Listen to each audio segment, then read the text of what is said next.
Hi everyone, this is a little bit exciting.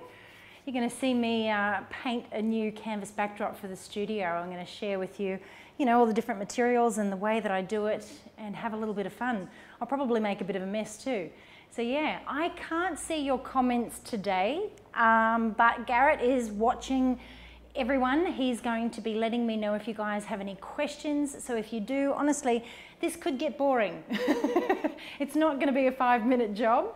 So I totally understand if you've got things to do and you need to come back, but I thought this is a great way to kind of have a little bit of fun and share with you some ideas and ways that you can sort of start investing your time while you've got a little bit of downtime right now back into your studio.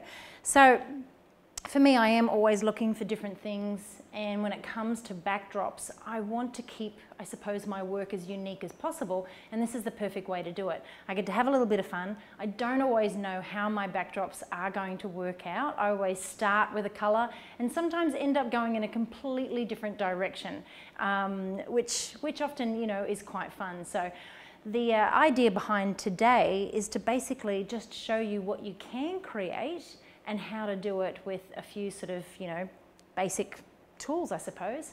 But I've got old paint trays. I haven't gone out and bought anything new.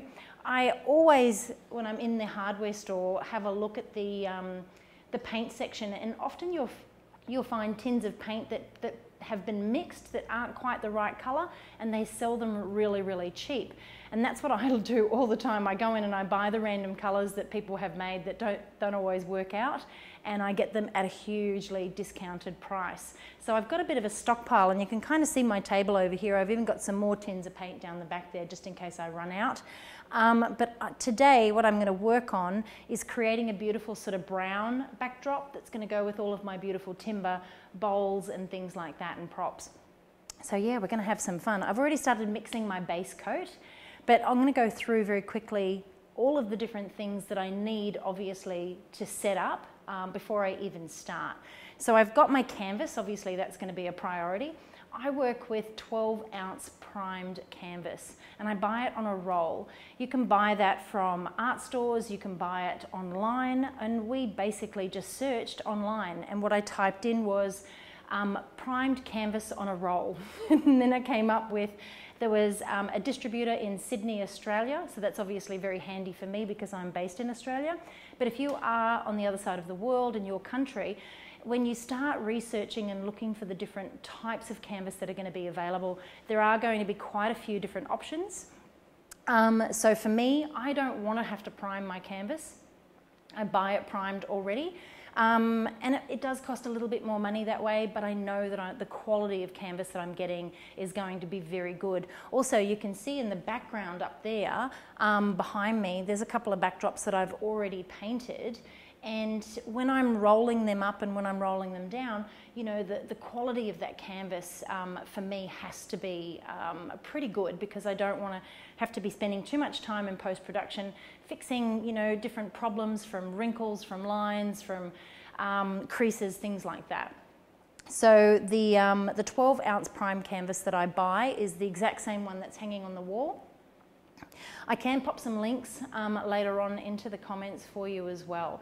But if you are buying a canvas that is a little thinner, that hasn't been primed, there's a few different ways obviously you can prime them. You can put your own base white coat of paint down, and I recommend using sort of those flat matte paints. And also I've heard people use PVA glue mixed with water. So the recipe for that is 5 parts water, 1 part PVA glue. So obviously I've got my roller, I've got some paint trays, I've got some random tins of paint, I've got a couple of buckets where I mix my paint to get the colours exactly the way I want them. And then I use obviously some paint brushes, but I use different things like brushes and cloths and rags like that to create texture as I'm going with what I'm doing. So, little disclaimer, I have never done an art class. I've just always loved being crafty. I love painting. I can be a bit of a perfectionist at times, so yeah, but it's all about experimenting.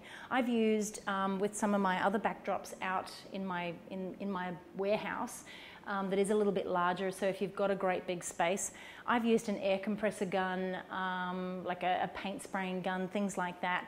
And yeah, it's a lot of fun. When it comes to choosing the right type of paint, I've had people ask me in the past, like, you know, do you worry about the paint being toxic and things like that? So the only time that I would be concerned about that is obviously fumes, but also when we're working with small children, they're not going to come into contact with that canvas itself, unless of course you've got them sitting directly on it, but once it's dry it should be fine. But at the end of the day, when I'm working with newborns, they're usually in a prop on top of this, and they don't ever come into contact with my canvas backdrop. So if you're worried about that, you know, don't be. But I'm also using interior house paint. So it's the exact same type of paint that we paint on the walls where we live in our homes. So I make sure that I have the low sheen, the matte paint, so don't do glosses, because obviously that's going to be reflective. And yeah, I kind of just have a little bit of fun.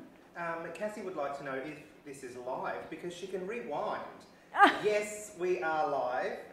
Just to prove, I needed to read that comment out for you. But lots of people joining us. We've got 150 people online. Holy smokes. Hi, everyone. Good morning from the Philippines. Welcome. Thank you for joining me. This is going to be lots of fun, like I said, and hopefully it'll get you inspired to start creating your own backdrops. Lizzie should be going to bed after much Mother's Day red wine. So Oh, is it Mother's Day in the UK? Must be. Happy Mother's Day, everyone, for yesterday. Well, because it's Monday here in Australia. But yes, enjoy that red wine. I know when I normally paint, it's on a weekend, and it's usually a Sunday afternoon when I get inspired, and I usually have a bottle of red wine somewhere close by in between the drying stages. But today it is Monday morning, so definitely no wine. But I have had my coffee. So yeah, I've gone ahead and made my brown colour, and I wanted it to kind of have that milky chocolate sort of tone and look to it. Now what I want to do is, I'll put it in front of this camera. Let's get used to where all these cameras are. Here we go. So you can see that kind of milky chocolate look that I'm going for. And what I'm going to do is paint my base coat first. So it's going to be just an even base coat to cover the background. And then what I'm going to do is mix some different tones, slightly lighter and slightly darker, to add the texture and kind of build from the outside in. I want to add like a bit of a natural sort of vignette around the outside, making it darker. And as I work my way towards the center of the background, have it a little bit lighter. So yeah, you'll be able to watch me kind of go through this process. And what size is the canvas that you'll be painting today, roughly? Oh, it is, depending on whether you are inches or centimetres. So I'm going to say it's about 6 feet in length. I'm 6 foot tall, and it's about the same length as me. And then, 2 metres? yeah, I'm probably, no, so yeah, it's about 2 metres by about 1.5 metres wide. Does that make sense?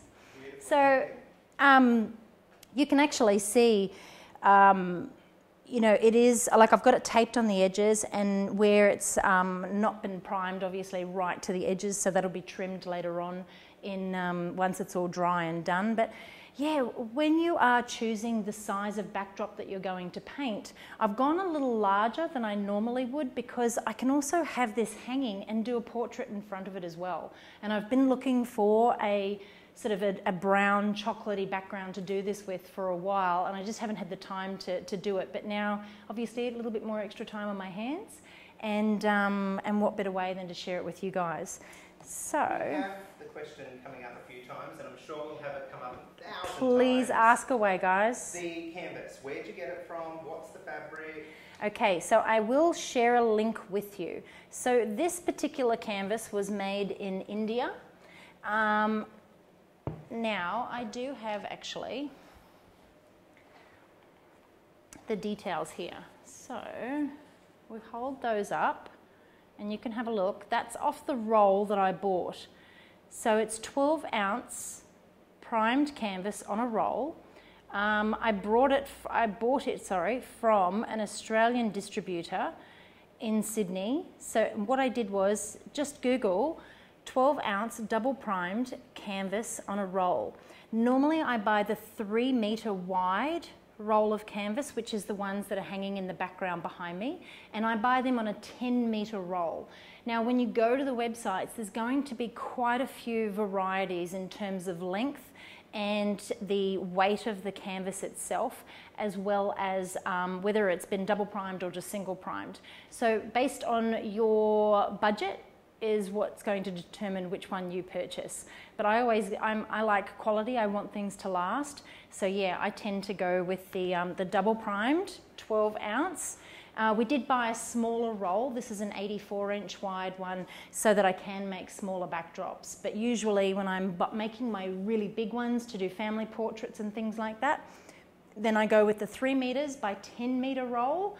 They are a little bit more expensive, but when you can get 3 backdrops out of them, so much more affordable than, you know, obviously some of the amazing talented backdrop painters that are out there and what it is that they are creating. So yeah, honestly, I'm no expert at doing this. I just like to have fun and play. And like I said, have not done any art classes.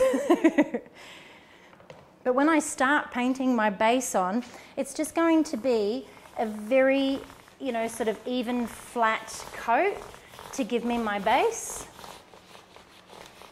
Now, if I was doing this on the ground, I've got it raised so I don't have to bend. It's going to help save my back.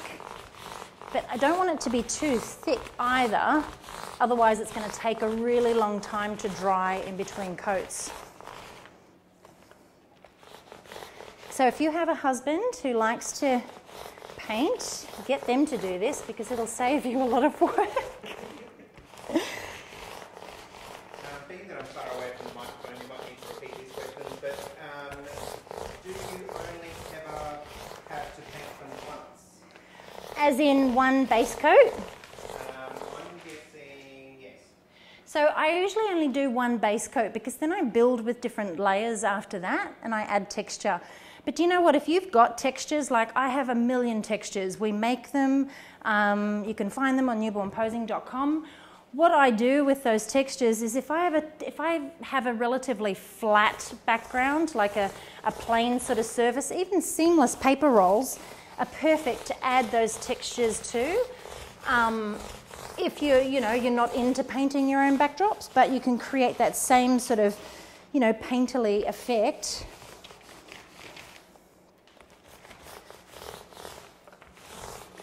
But yeah, this is just me working it into the canvas itself. There's no kind of, doesn't matter about the direction. It's not like you're painting a wall where you're going to see the lines that have been painted. It's just working it into the canvas.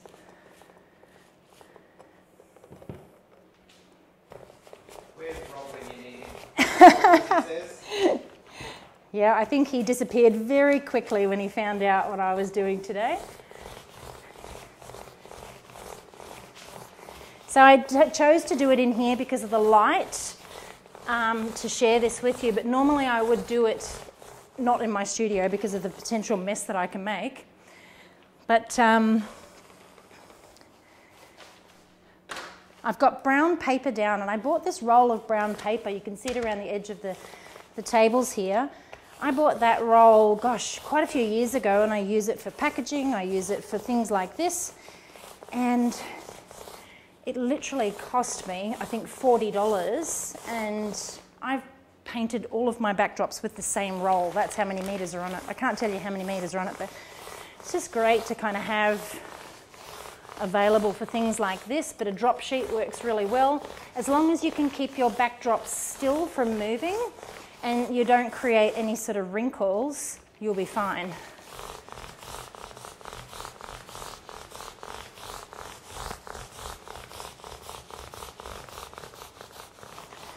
Got any more questions? Do you water down your paint? Do you know, I haven't watered this down, but with the top layers, you could potentially water that down because you don't necessarily want it to be as thick. But when you do water your paint down, it may take just that little bit longer to dry. Now, we may end up at some point having to come back and do a part 2 of this if we don't get it nice and or dry enough to keep sort of going with building the different textures and layers.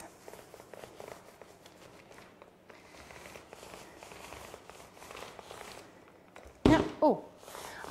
Have you ever tried painting a backdrop with painter's drop cloths?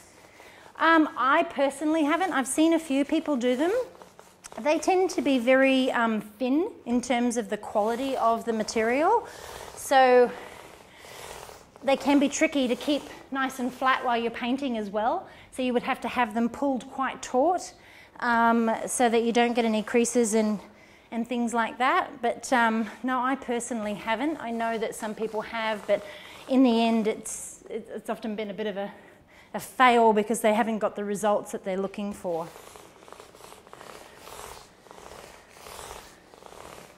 But yeah, this is such a great way to just add that sort of different, unique look to your work and create your own style as well. You know, we're all creatives. We love photography because it allows us to be creative. So there's no reason why we can't also be creative with, you know, the other different elements and areas of our business. Will you be adding texture? Absolutely. I'm going to add lots of texture and I'm going to build it after the base, after I finish just with this base coat.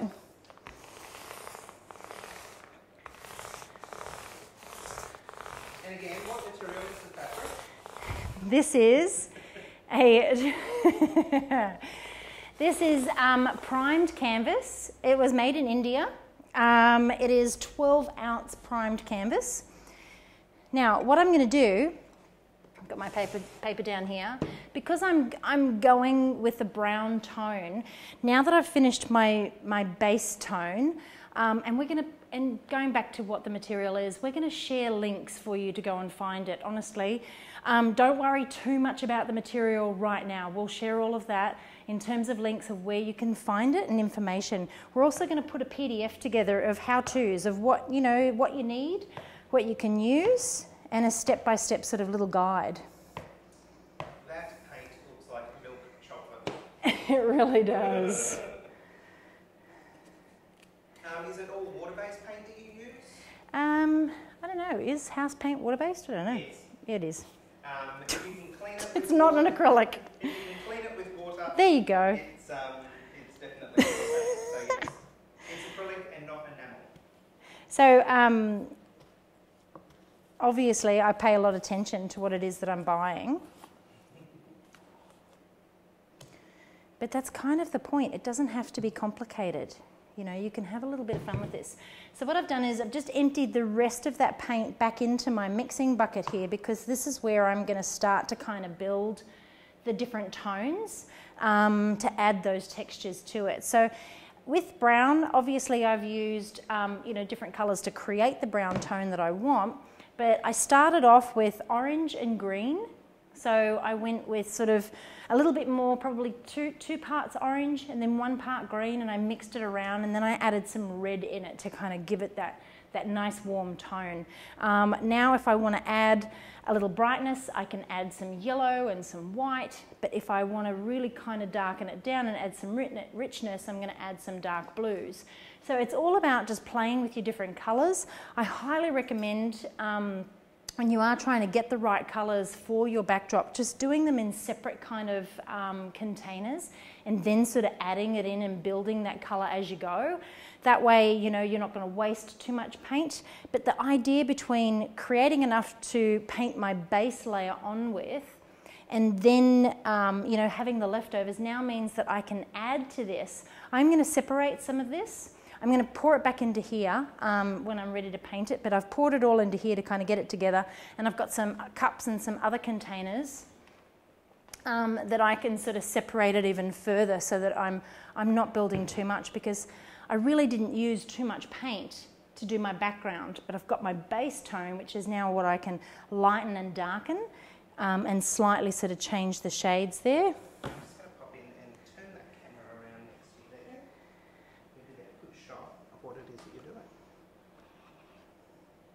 Garrett's got all these different cameras set up here so you guys can see.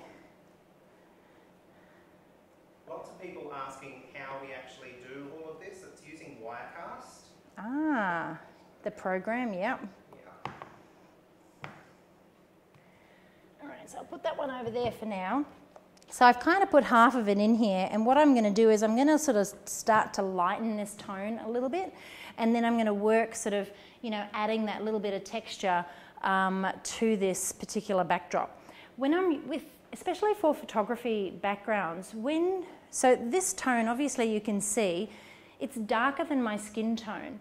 So I'm already thinking ahead about how it's going to expose in camera and how my camera is going to capture the correct tone that I want it to be later on down the track. So if I make this too dark and I'm photographing a baby with similar skin tones to myself, then the camera is not going to capture the true colour. So I need to kind of not make it as dark as what I really want it to be in my photographs, if that makes sense, so that when I am exposing in camera for those skin tones and it's going to naturally, the camera is going to make the background appear slightly darker, I need to be able to build it in a way so that it doesn't become too dark right here now, so that it does expose properly later on and create that effect that I'm aiming to achieve with the tones. After the layers of paint dry, does the canvas become stiff, or can you still roll it without it damaging? Oh, okay, so these backdrops at the back here, so this has probably got about 4 layers of paint on it, and it rolls up and it rolls down really easily, and there are no cracks whatsoever in it. And I painted this backdrop, I think about 2 years ago. 2 years, yeah. So yeah, this was my red wine inspired backdrop. But this is the exact same canvas, and you can see, like, I've even, you know, kind of come in and done that, and it doesn't really leave a mark on it at all. So yeah, the durability, but that's why I buy the double primed 12 ounce canvas, because it is thicker and it is going to last a lot longer, that's for sure. But no, it doesn't crack. Depending on the paint, I suppose, too. But yeah, I find that I've always used these types of paints and they don't tend to crack too much. Well, they don't crack really at all. I do have another backdrop over here that's got quite a few sort of cracks in it, which is why it's permanently hanging over here. It's not one I've painted, so yeah, that's why I am quite careful with the ones that I paint. So I'm going to add a little bit of yellow. Lighten it up a bit. And I've got some plastic cups here to make it easier so I don't have to pour the paint.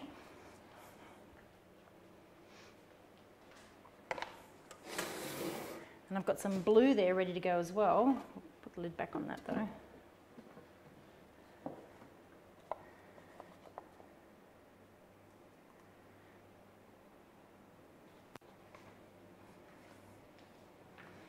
Alrighty.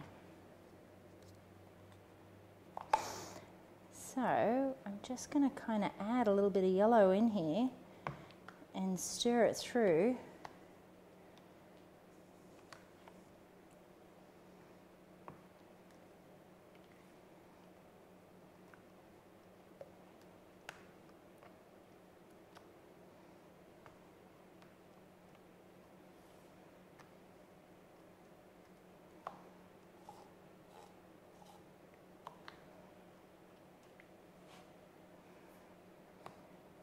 And again, I'm no expert at this, so just try. Try different things and keep kind of adding and building to it to get the result that I'm looking for.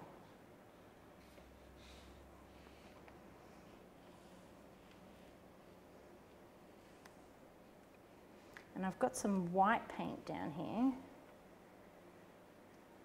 And Kelly, what do you use for your backdrop system?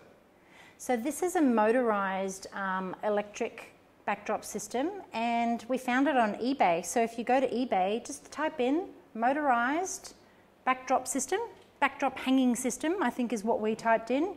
You'll be able to come up with the different backdrops that are available on there. And Katie says, you're a legend for doing this. I've always wondered how to make my own. Hey. So I'm just gradually kind of adding to this and giving the backdrop a little bit of time to sort of dry off there. I can already start to see it drying towards the edges there. But yeah, this is going to create a slightly different brown tone now.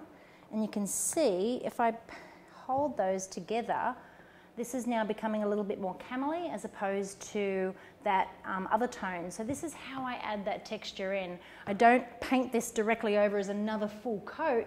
I'll use different things like you know, a brush or a rag, and then as I sort of mix it in, it'll start to build those extra tones. Might just add a bit more.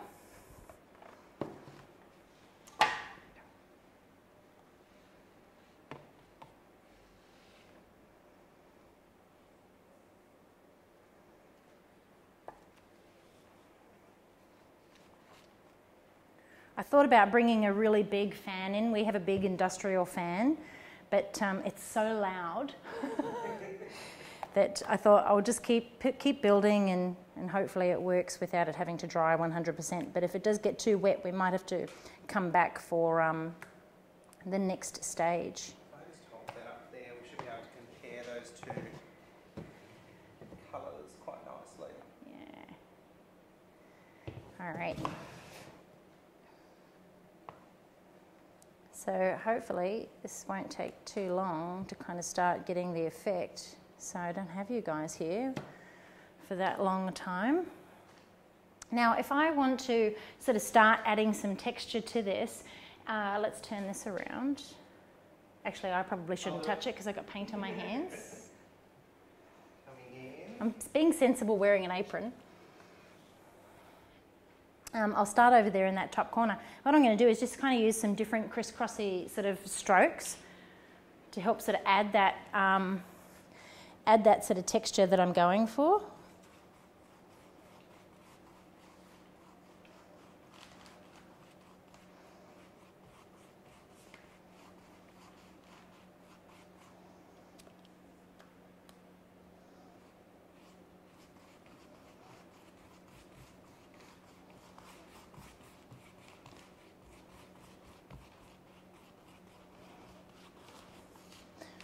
I'm going to come around the edges with a darker kind of tone, but I just want to sort of build the different shades as we come through this.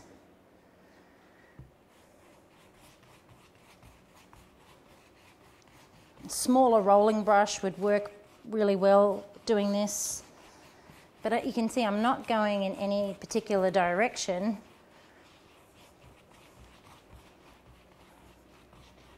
Now if you were doing a really big one that was, I don't know, 3 meters by 5 meters, which my red and blue one behind me are, then it's going to take you quite a while doing it this way. So you might want to look at a different kind of type of roller. You can get different textured rollers. You can use spray guns, paint guns.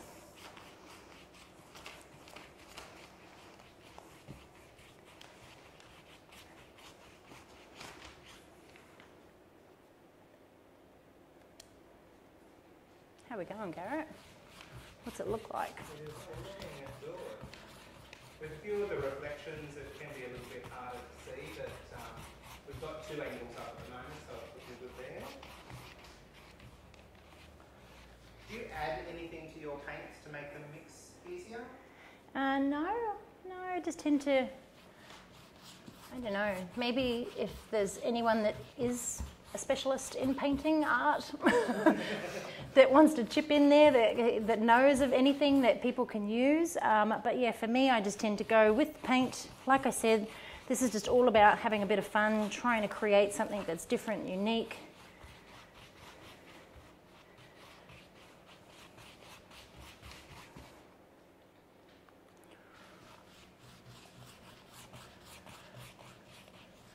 It's given me a good workout. I'm glad I got my watch on.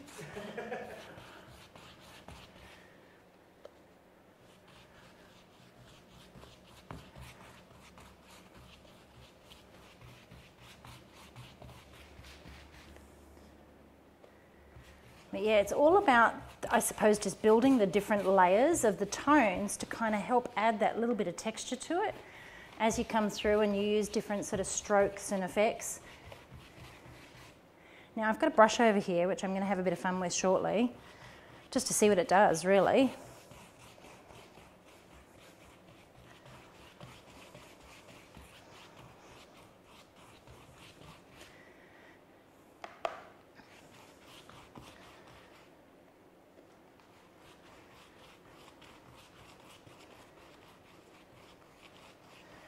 Alrighty. Well, I'm loving the colours so far. I can't believe it's taken me this long to do my own brown backdrop. You know, I've seen people splatter paint all over theirs for different effects. It depends on how much texture you want in your backdrops. I suppose for me, you know, I can add textures later on. So I'm a bit of a less is more type of person. And plus, in the background of my photos, I don't necessarily want too much going on that it's going to be distracting from the subject. So when I'm kind of building something like this, I want to have texture with a little bit of detail in it, and it's starting to really kind of look good. As you can see, the darker tones through the lighter tone there. But yeah, I've had backgrounds with lots of texture in them, and what I always found was that I was spending more time in post-production removing a lot of the busy, darker sort of textured areas from my photographs because I just found that they were too distracting. There was too much going on there. Now what we're going to find is, because I'm not allowing this to dry because I'm basically just sort of doing it to show you how I do it, I will find that as I add paint, it'll start to take paint off. So it's always a good idea to let those layers dry as much as you possibly can.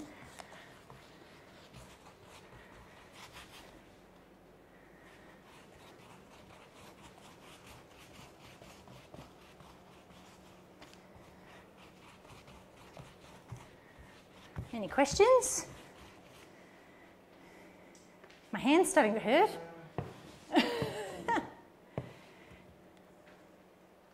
This is those times that you wish you were ambidextrous. Someone says here that you've got the watch on the wrong hand. No, it's on my left. Well, that's the one that's doing all the work. Oh, yes. Darkened. But yeah, when it comes to, you know, different, you know, creating different sort of effects for the studio and different colours and tones and textures, you know, obviously I'm choosing a colour that's going to go well with stuff I've already got. So, you know, when you're choosing a background, you want to make sure that you can create something, I suppose, that's going to work well with your current props, tones that you've already got in your studio.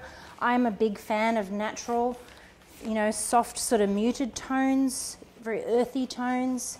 So that's why I'm going with a brown.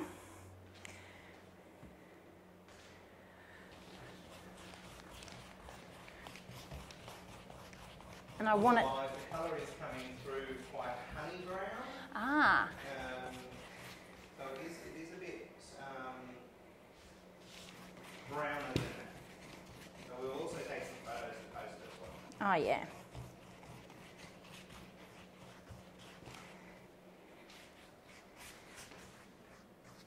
So yeah, as I've mentioned in my previous lives here in the group, you know, Garrett and I, we are pretty much in some form of isolation at the moment with what's going on in the world.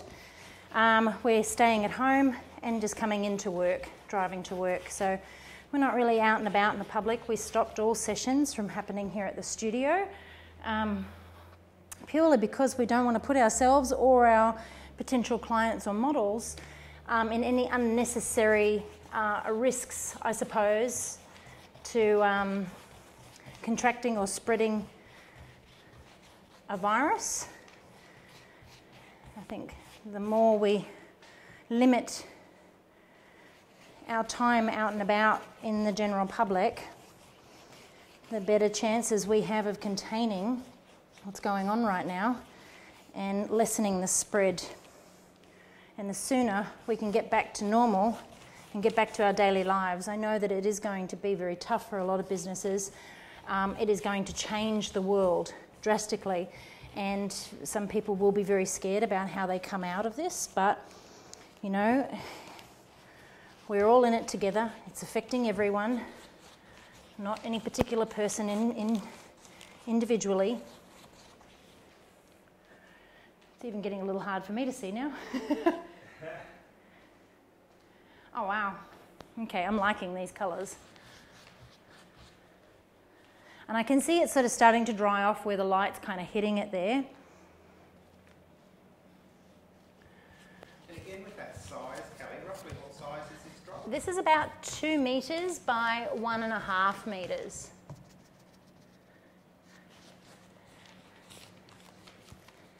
Alrighty, so this is kind of how I start to layer and build and add texture.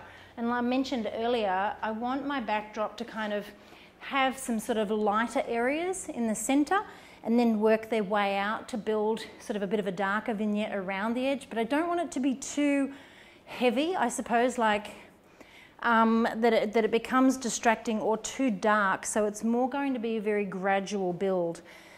What I was saying before about using different sort of elements to add texture is different brushes like this. You know, I can kind of come in and start to brush the paint now in different directions.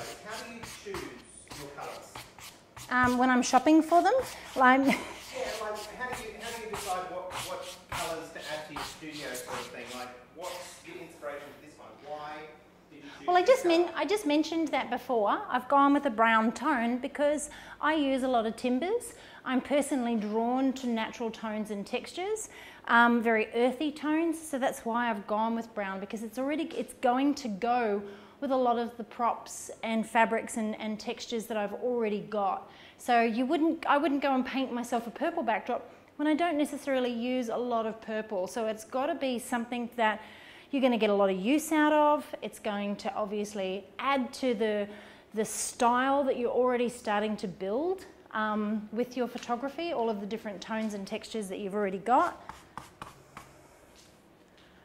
Was it Melbourne that you got the... Sydney. Sydney? There we go. And is it flat paint? This is like a matte paint. So you go for low sheens and mattes. I'm just coming to see where I've kind of scratched off any painted areas to touch those up.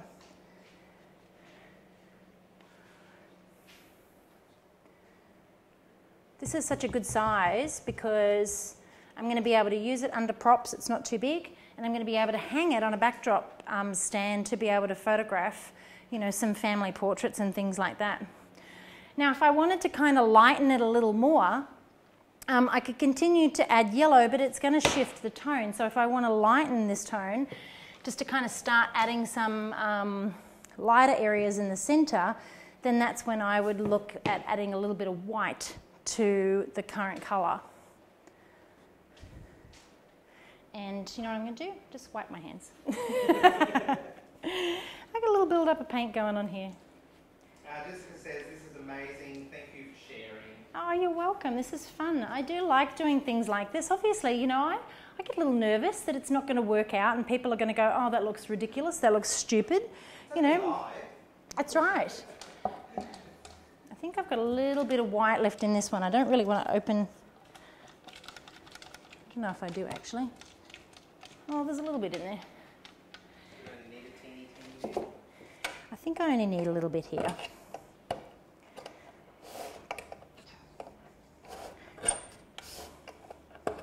But yeah, when it comes to choosing the right colours to buy to paint your backdrops, if you're going to invest in like a 4-litre drum like this, then I would stick to your primary colours, and then I would buy white and I would buy black.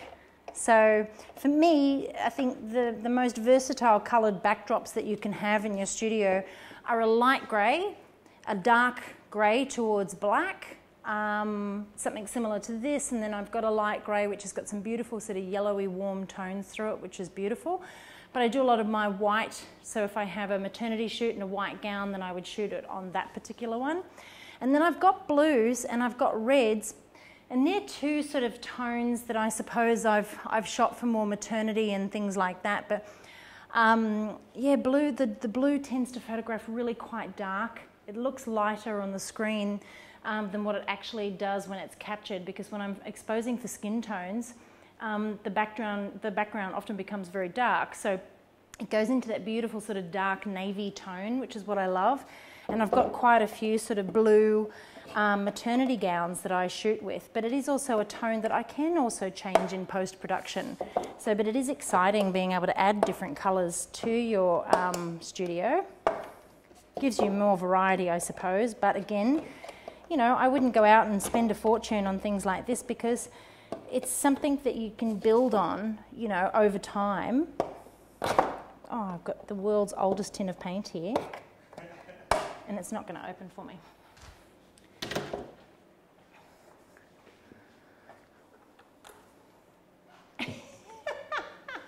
This one's a little heavy.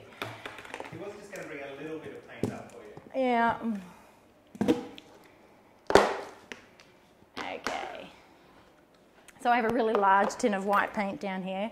We've been doing a little bit of painting in the studio, so I'll just get a cup of white paint.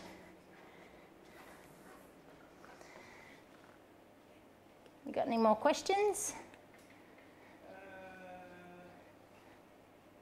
Would it be possible to paint another backdrop on the reverse side? Well, you You might need to could. repeat that. I don't know if they'll hear me. Okay, so someone has asked if we could paint another colour on the background, on the reverse side of this. The reverse side is not primed, so you would have to prime it, and I'd just be very concerned, you know, like at the wear and tear. If you're putting something like that down on the ground, you could potentially sort of damage the other side when using one side. So I'm just going to put a bit of white in to kind of lighten this up a bit.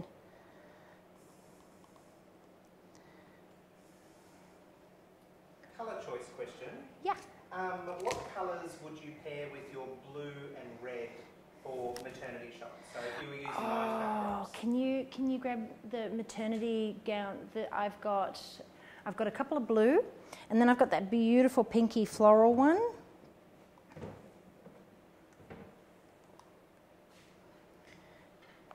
Garrett's going to show you some of the gowns that I've got. And you know, I tend to go with blues and things like that because when families come in, dads often wear jeans. And I find that the blue, the royally blues and the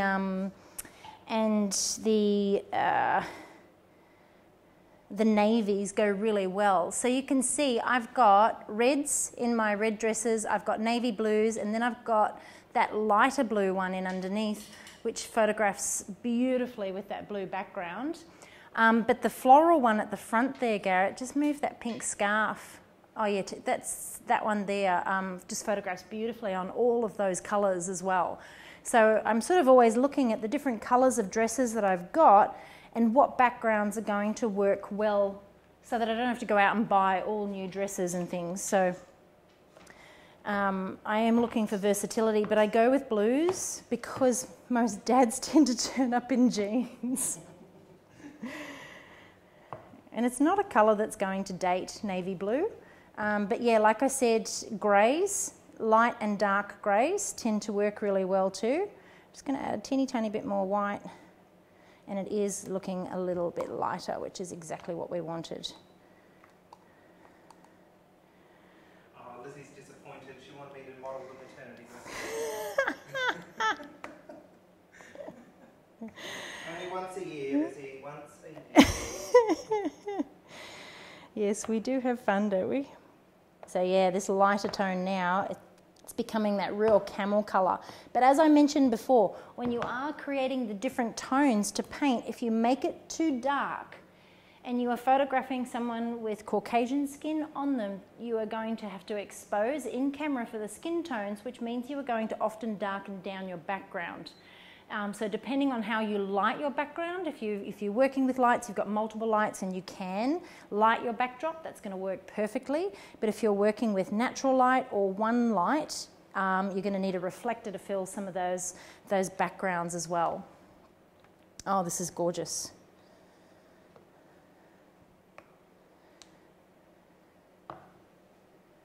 Alrighty.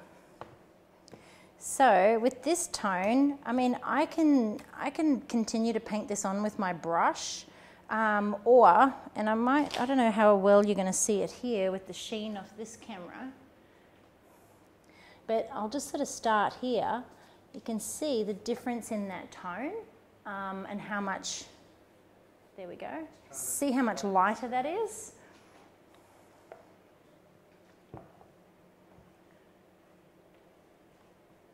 So this is where I'm going to grab my cloth, put the lid back on that. I am very messy when I do things like this. So these bags of cloths, microfiber cloths from a local hardware store, you can buy a big bag for like a couple of dollars. They work beautifully. But yeah, when I'm kind of adding texture and things like this, you do need to let your paint dry because you can start to see it taking the paint off. But that was just to show you exactly sort of how I do it. But I am going to add a darker tone around the edge, like I said. So I just want to let this dry off just for a quick second. You guys can ask me questions. Fire away. I can see it starting to dry down here. I don't want to keep adding it to wet areas because it will lift that paint. But I just wanted to show you there the difference in the tone, and then I'll come and I'll add some darker colours. I'll probably just go over it with my roller here.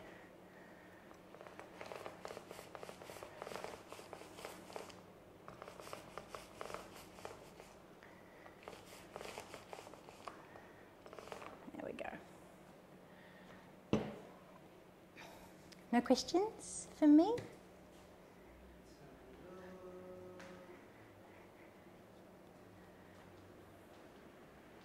Is the backdrop up the back there hung on a motorised system to the ceiling? Yes. So what we've actually done is at the very top you'll be able to see there, this side most likely. It is screwed in. You can see that they're like loose panels just by looking at them, but on the other side is actually a concrete roof because this is a 2-story building. So what they're connected and screwed into are timber that's attached to the concrete, so they can't go anywhere. You've got to make sure that when you do screw things like that in, you are screwing them into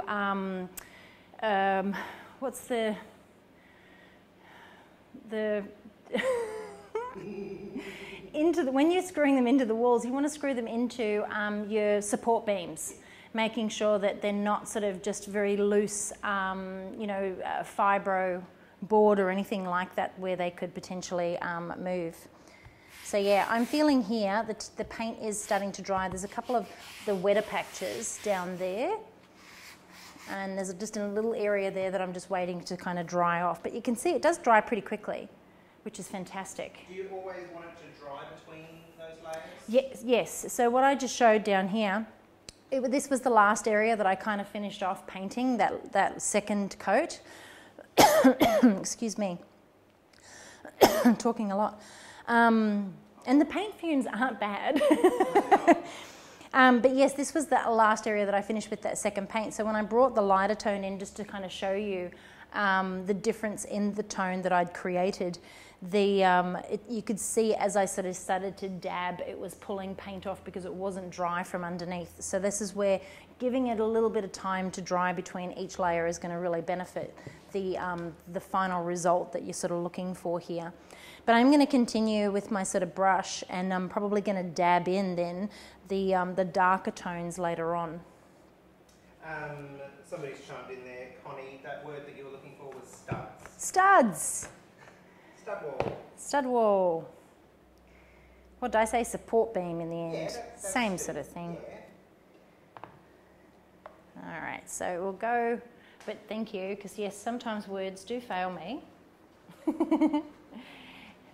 Now I'm going to start sort of in the centre and work my way out, and I'm not going to have too much paint on my brush here because I still want to see these darker tones, but I just want to add some lighter tones in sort of the centre here, and just sort of start by kind of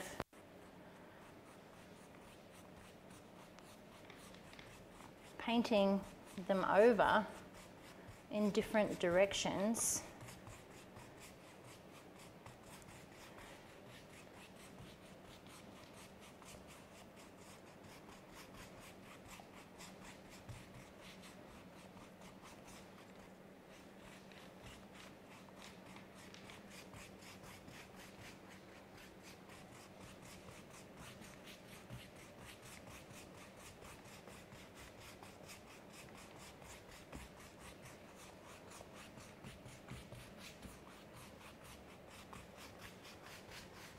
And I'm sort of going towards the dry paint.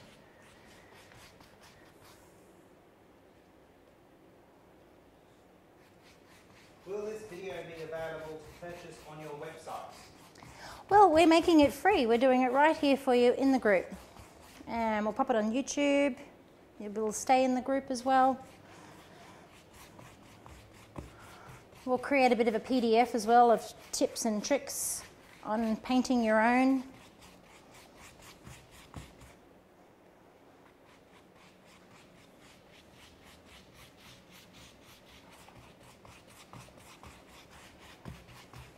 But yeah, even getting it nice and even in consistency can be a little tricky.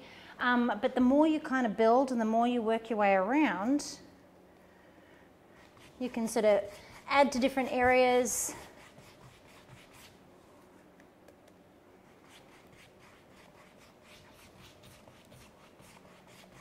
Kind of want to watch this in a time lapse.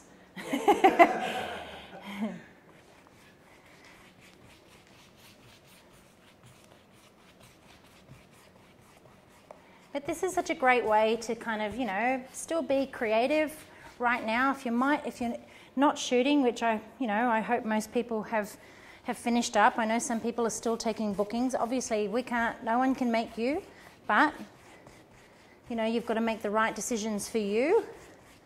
But when you're not shooting clients, then, you know, finding other ways to be creative. Now, if you are looking for different ideas to post on your social media pages, doing something like this and sharing it and expressing how excited you are to get through this time, you know, you want to keep the message out there positive with your clients. You want to keep creating content and keep posting every day. If you've got sessions to edit, get them edited. Don't just assume that your clients don't have money at the moment and don't want to spend. You know, communicate with them, talk to them, and get that work out there. Start sharing as much as you possibly can. Go back, edit old photos. Obviously, only share photos that you've got permission to share. But, you know, this is obviously not an ideal situation for anyone, but at the same time, we have an opportunity to go back and work on things that we've put aside or we've been too busy to work on. Different projects. Like, I've not spent a single cent to do what I'm doing today. I already had the canvas, which is great. I just haven't had the time to do this. So I'm making, you know, use of a little bit of extra time that I wouldn't normally have. Kelly, how long does it normally take to dry between coats? It depends on the paint and how much paint you put onto your canvas. I'm putting sort of quite light layers on at the moment, so it is drying relatively quickly, but usually, you know, about half an hour to an hour between each coat. I'm probably pushing the boundaries here a little bit.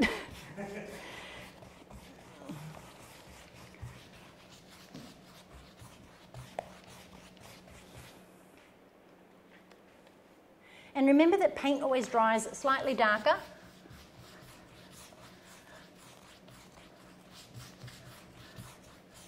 And a big thank you to everyone in there answering the double up questions, like what kind of canvas is this? Yeah. We will post some links at the end and give you some information to it.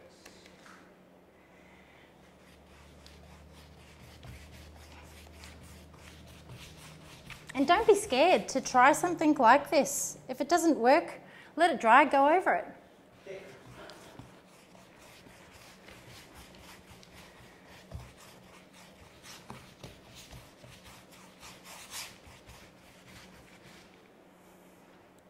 I'm not going all the way to the edge with this because I'm going to start to sort of build back into it from the outside in.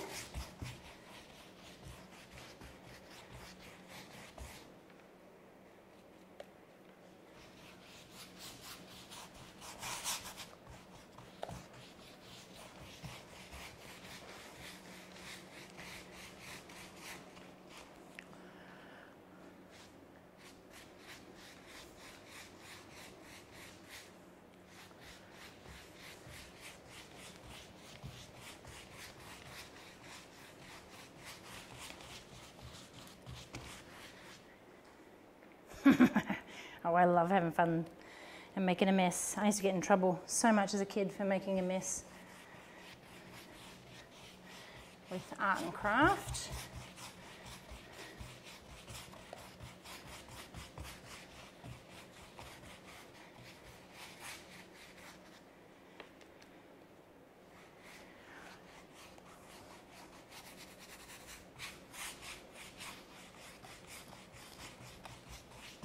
Michelle's given a great tip there for people to blog about their creative prop building activities. Oh, absolutely.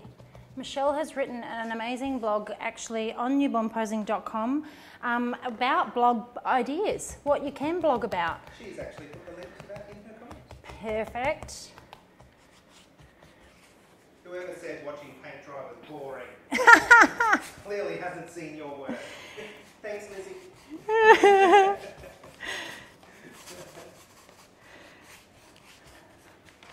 Alrighty, it's starting to look exactly kind of how I'd pre-visualized it, which is awesome.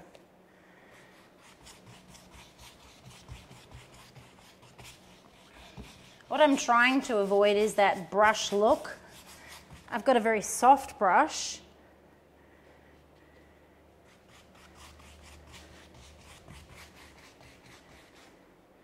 All right. So what I kind of want to do now is darken down the original color that we had and kind of bring it in and continue to work with it that way, which is going to be a little bit of fun. So I've got some blue here, dark blue. You could just add black if you wanted to, but obviously that can be a little bit darker. But I kind of want to darken it down a little bit and slightly change that hue just for that texture. Now this is a little bit runnier, this paint, because I probably have watered it down in the past. There's not a lot in here. Always make sure you give your paint a really good shake. Deanne is loving the sound of the brush on the canvas. Oh, really? All right, you guys all still sticking with me? Hang on.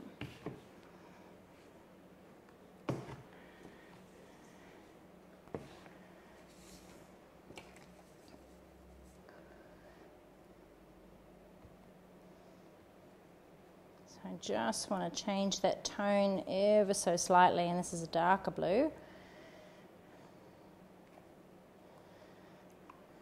Brown's probably one of the hardest colours to get perfect, I think, and that's why just adding little bits and adding to it, but create a bit of a plan with what it is that you want to create.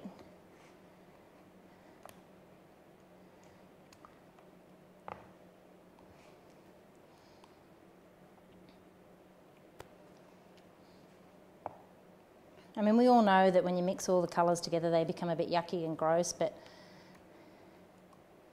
brown, when you get it just right, oh, this is nice. Just making sure it's mixed really well there.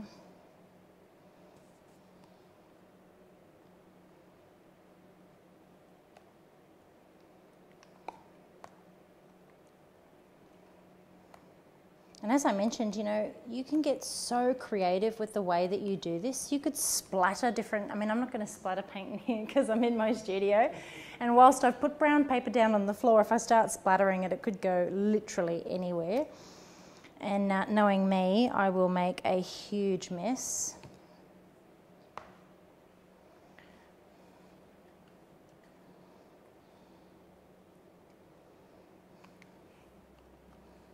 Okay, I'll put the lighter and the darker tones together for you guys to see,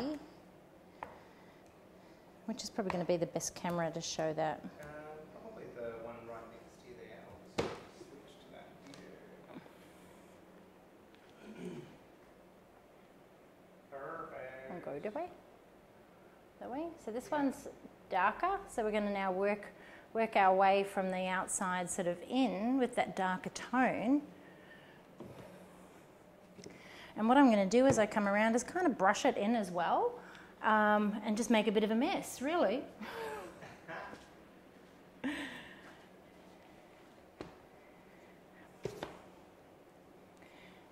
But yeah, you can use so many different things to add texture. I'm just getting some of that dried paint off my fingers that's peeling.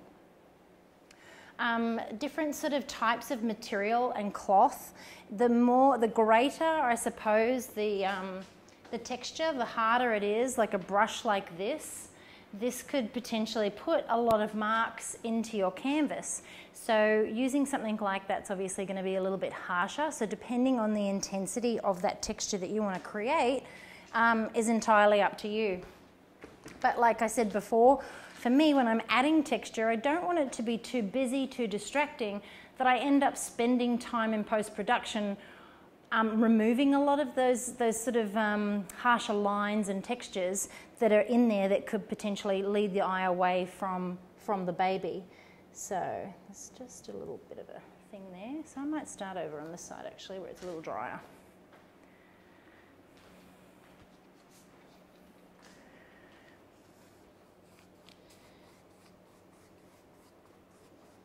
But yeah, I'm just kind of paint it on in some areas here and kind of bring it in.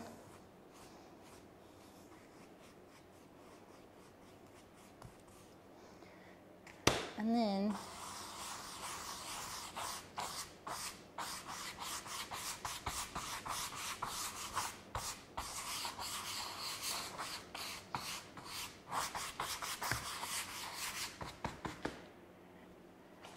it's almost like a blending brush. Yes.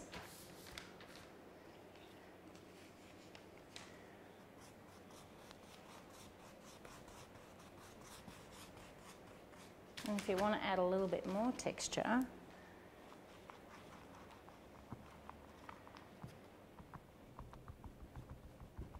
you can kind of dabble and add a pattern.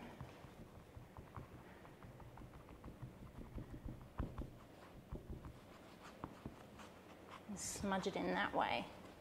But yeah, I'm just going to kind of work my way into the center there.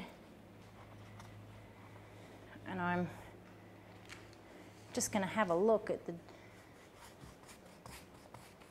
whether I need to add more paint or less paint as I kind of use that cloth to add that texture so it's not even, and I can start to see that lighter colour underneath.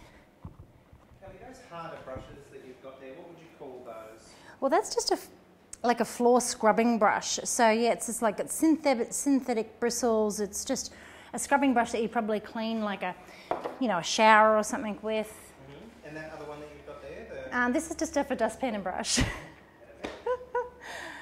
So yeah, depending on the different sort of effects that you're going for, you can have a little bit of fun with this. So as I kind of work my way in towards the center there, I'm just going to kind of use my rag to kind of blend and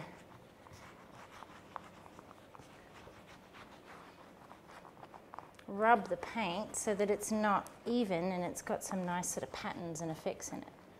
But it's sort of soft, this rag too. It's like a microfiber, isn't it? Yeah.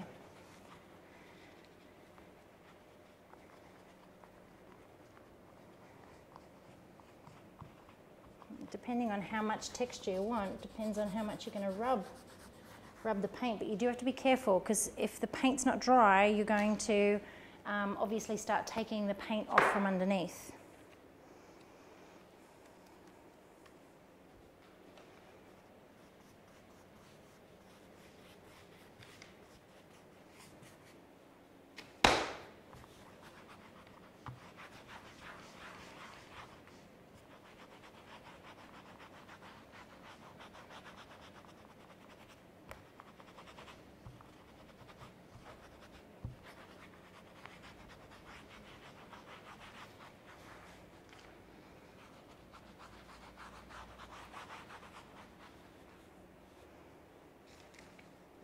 I suppose with brown you could make it look really dirty, which is not what you want. So you do have to be careful with a colour like this.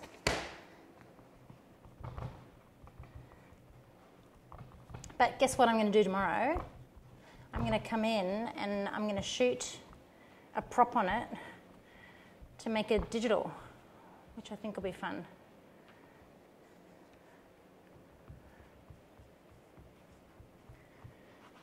So I'll go live in the group again tomorrow, and you'll watch me photograph on it, and we'll talk about, you know, the different exposure, I suppose, when you are exposing for skin tones. Awesome.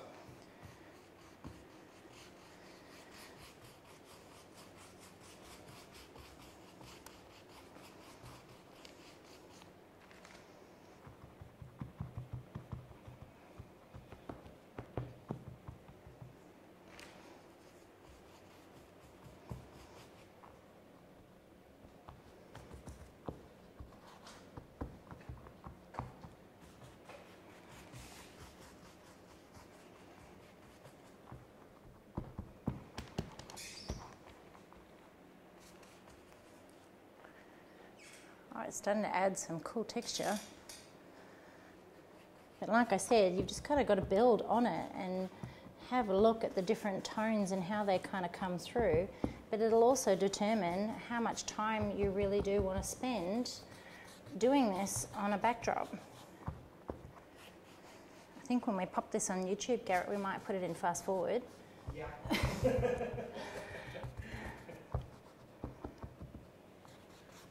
We really start to see some of those textures coming through now with the different camera angles. Ah, awesome. Yeah, so I'm kind of working my way from one side down here, and I'm just looking at the, you know, keeping it even but adding texture, so continually kind of going over it and having a look with that brush. We still got a few people watching, or they get bored? Oh no, it's still over 100. Oh wow, hi everyone. Thanks for joining me. Question here from Sylvia. Hey. Can you also show us how you create the floor drop that you use under wooden bowls? It's a little bit red, a little bit brown, it has a bit of wooden feel to it. Ah, so I didn't make that one. That was from Intuition Backgrounds by Becky Greggy. That is one of my favourite floor drops, and I use that in the majority of my sessions. It's my go-to when I'm shooting with wooden bowls and things like that.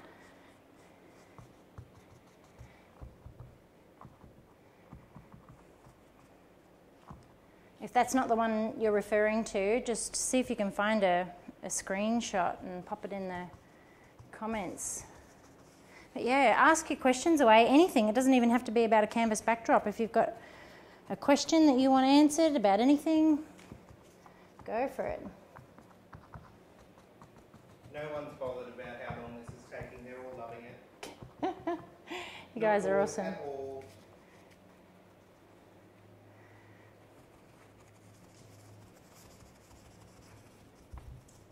Will they be able to come back and watch this later? Absolutely, and we're going to leave it here in the group for you guys. We've been asked, I can't tell you how many times people have asked us to share how we make the backdrops, and I've always kind of thought, really, they want to see that? So it's nice that you guys are tuning in and a part of this, because, you know, I love being able to share, and if I can inspire someone to go out and create something, why not?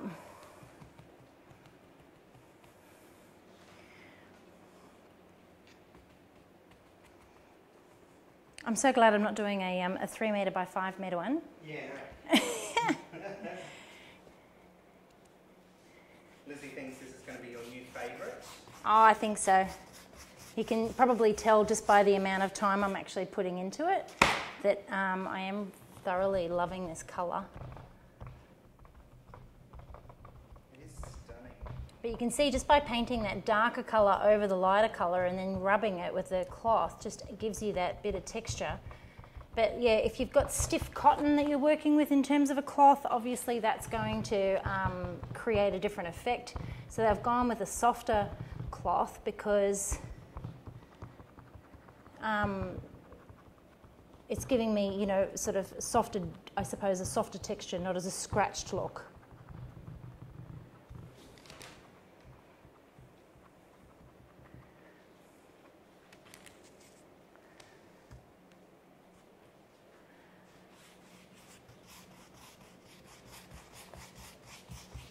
yeah, I will shoot this tomorrow, not with a real baby. I'll use my fake baby, just to kind of show you what it's going to look like, and create a digital. And then that's tomorrow, that's Tuesday, and then on Wednesday I'll come in and I'll edit live in the group to show you, you know, a little bit more what we do there, how we can use digitals to speed up the workflow.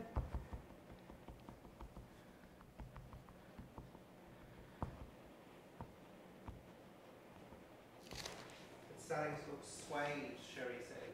Oh yeah, like that kind of leathery kind of look.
We will be back shortly with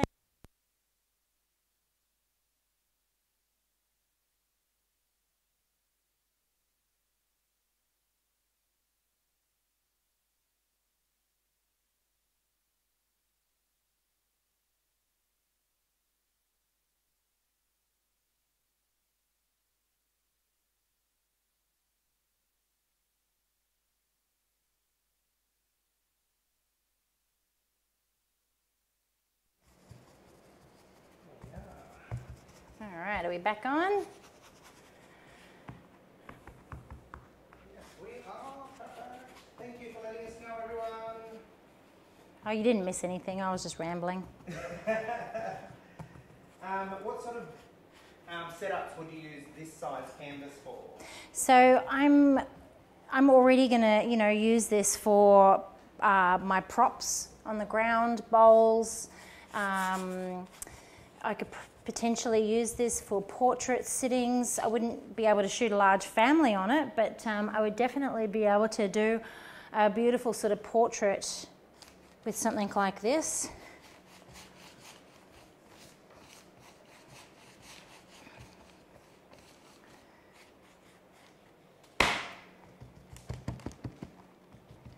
All right, so we're getting there. So yeah, like I said, the video is going to stay here in the group, so you can come back and watch bits and pieces. You'll be able to fast forward, obviously, through all of this. And then tomorrow, I'm going to shoot with it down here in the studio. And we'll do that live as well. So I'll create a setup with my fake baby to show you what I would normally do, just to give you a couple of ideas.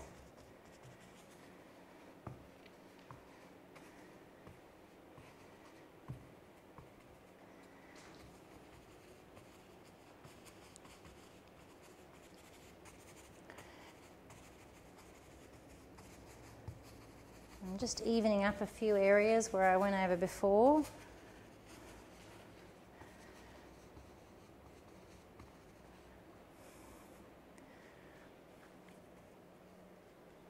I'm not putting a lot of paint on my brush as I kind of do this either, because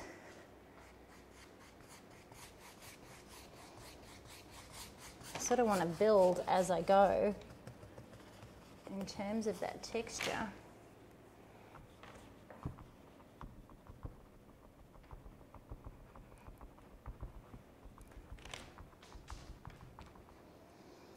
So doing this on trestle tapes saved my back like you would not believe. Because if I was down on the ground right now, I'd be kneeling, I would be in copious amounts of pain, and that is usually why I do this with a bottle of red wine if I'm doing a big one.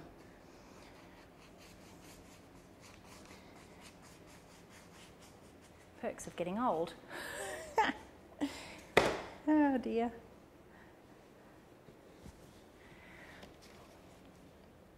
And you know, by no means is this going to be perfect.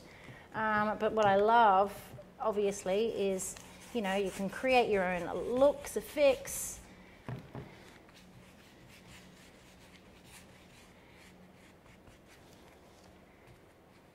And they become completely unique, and it's, you know, it's what you want.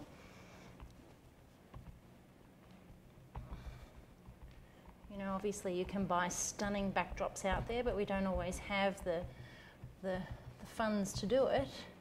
Or if you prefer to make your own and get creative like me, you can. You know, I've got beautiful backdrops by Intuition Backgrounds, by Becky Gregory. I love those. And I use them often in my sessions. But this just allows me to kind of have a bit of fun from a creative.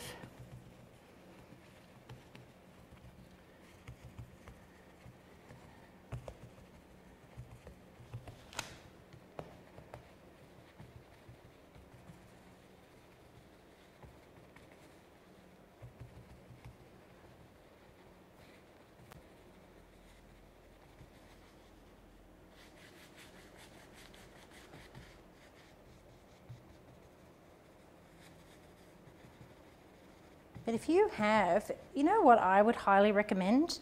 If you've got some photography friends that love to do stuff like this as well, go halves in a roll of canvas and, you know, get together and paint together. Do it together, go halves in the thing, make your own backdrops, get to go halves in the paint, make your own colours.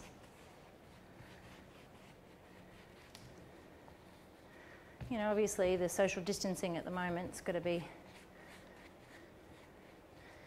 priority, but when we get through this,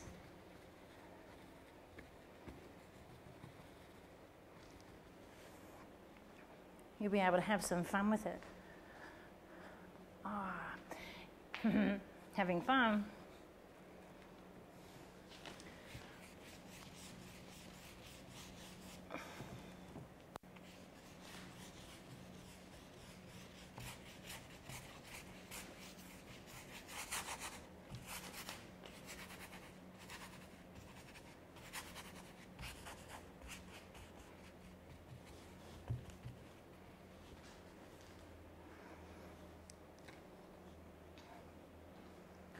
I might go back up here where it's a drier, work my way around. You can start to sort of see the effects there where it's drying off. It's a little hard to see the full effect until it is dry, because obviously, you know, as it's drying it'll change shade.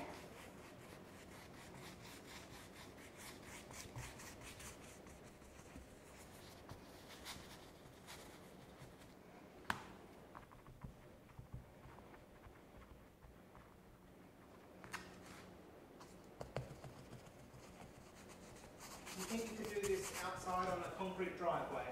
Do you know, if it wasn't too windy, you'd probably have to keep in mind, you know, if it's a windy day, then, you know, any sort of bugs and debris kind of blowing onto the paint and sticking to it, that could add great texture. But I have done it in the warehouse out the back with the big roller door open, and I noticed that bugs would kind of fly in and land where I didn't want them to land.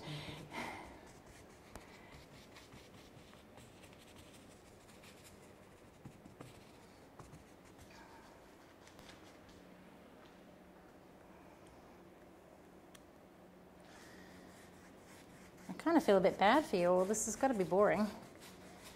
No one is finding it boring.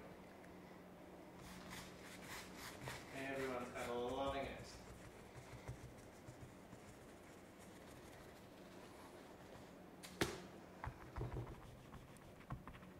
Yeah, I put a post up in the group on the weekend, and it's an announcement that talks about the announcements on the page. So I'm going to be doing a lot more of these kind of videos in the group to share just different techniques and tips and tricks. The post, though, basically said that if you're wanting to watch any previous videos that we've created or put out there, go to the announcements tab. If you're on your phone, it's going to be at the top of the group. If you are on your computer, it's going to be over to the top left, where it's, it says discussion and things like that. So you can go there and you can see all of the most recent sort of lives and videos that we've done and information that we've shared right here in the group, because I know that it can be hard to sort of find things that you see one day but you might not have time to watch, and you want to come back and then you can't find it. So I make them announcements, and that way it's going to be the first thing that you see when you come into the group, but an easy way to see them. But also there's a video tab there as well. So you can click on that video tab and you can find any previous videos that we've shared, recent lives, the image critiques that we do, what else? Videos that other people have obviously shared, things like that. So yeah, but I do want to encourage you guys, if you haven't already, if you're new to the group, to please read the rules. The group is growing at such a fast rate, and I really do want to keep, obviously the integrity of the group, intact, but I want it to keep it focused and make it, that supportive community that we've been always striving to achieve.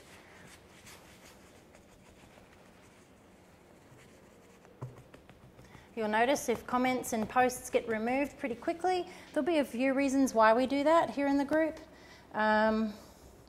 If we feel that it's gone off topic, or it doesn't really contribute, or if, it's kind of run its course but it's not benefiting anyone else in the group.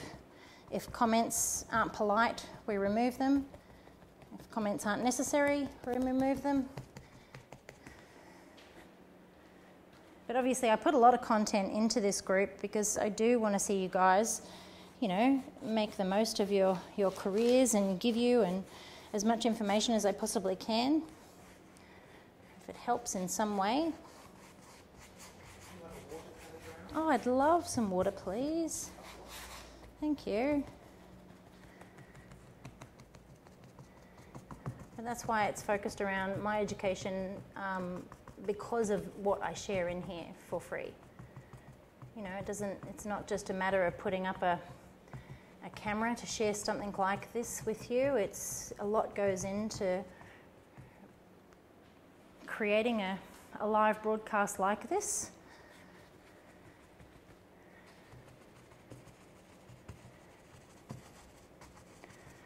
But it ultimately just comes down to respect. I respect everyone else and other people's groups. Not that I wanted to talk about this right now, but I'm kind of just rambling right now while I'm painting.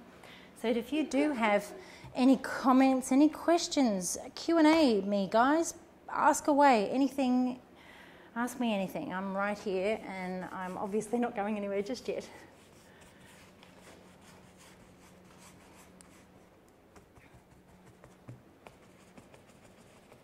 No one is bored, they're relaxing. Oh, nice. And it's quite calming and relaxing watching you paint. I find it really therapeutic. I mean, some people like to run. My sister likes to run.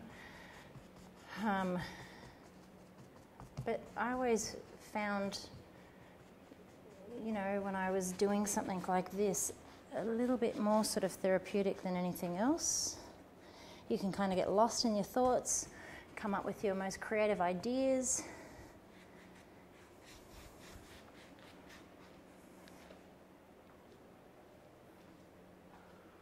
And if you've been with me since the beginning, I talked a little bit about, sometimes when you start something, you've got an idea, an intention, and then often it'll sort of go in a different direction, which is what I do love about making stuff like this.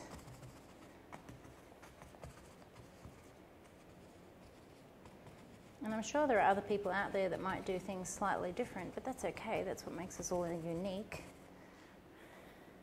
Somebody's just said, be careful with your water there on the table, because it's the same colour. Oh, as the paint. As the paint colours, yeah. Imagine that. Live. Jen did say that she loves the free content that you've been creating. It's beautiful. Oh, thanks, Jen. Well, do you know what? We've all got to look after each other at the moment.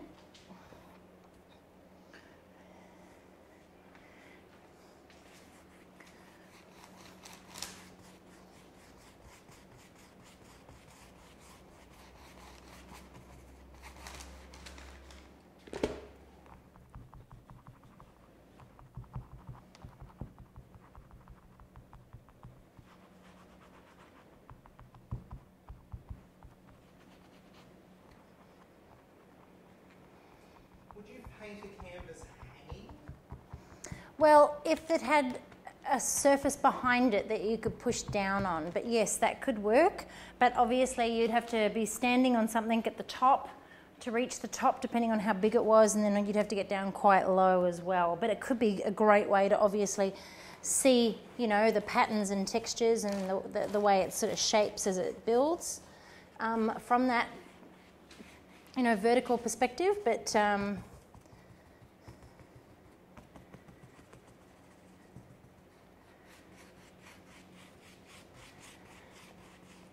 yeah, here I've got 3 trestle tables together for this size canvas, and then I've got something hard on top of it, so where the trestle tables meet, I'm not getting those lines in my canvas as I paint.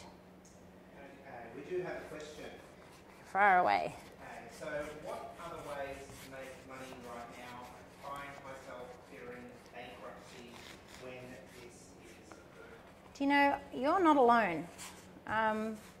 Sadly, we had to let 2 of our staff members go recently, and it was heartbreaking, absolutely heartbreaking. Do you know, we're not focusing right now on making money, we're focusing on strengthening our business. We are staying up to date and aware of what, you know, our governments are doing to try and help small business owners.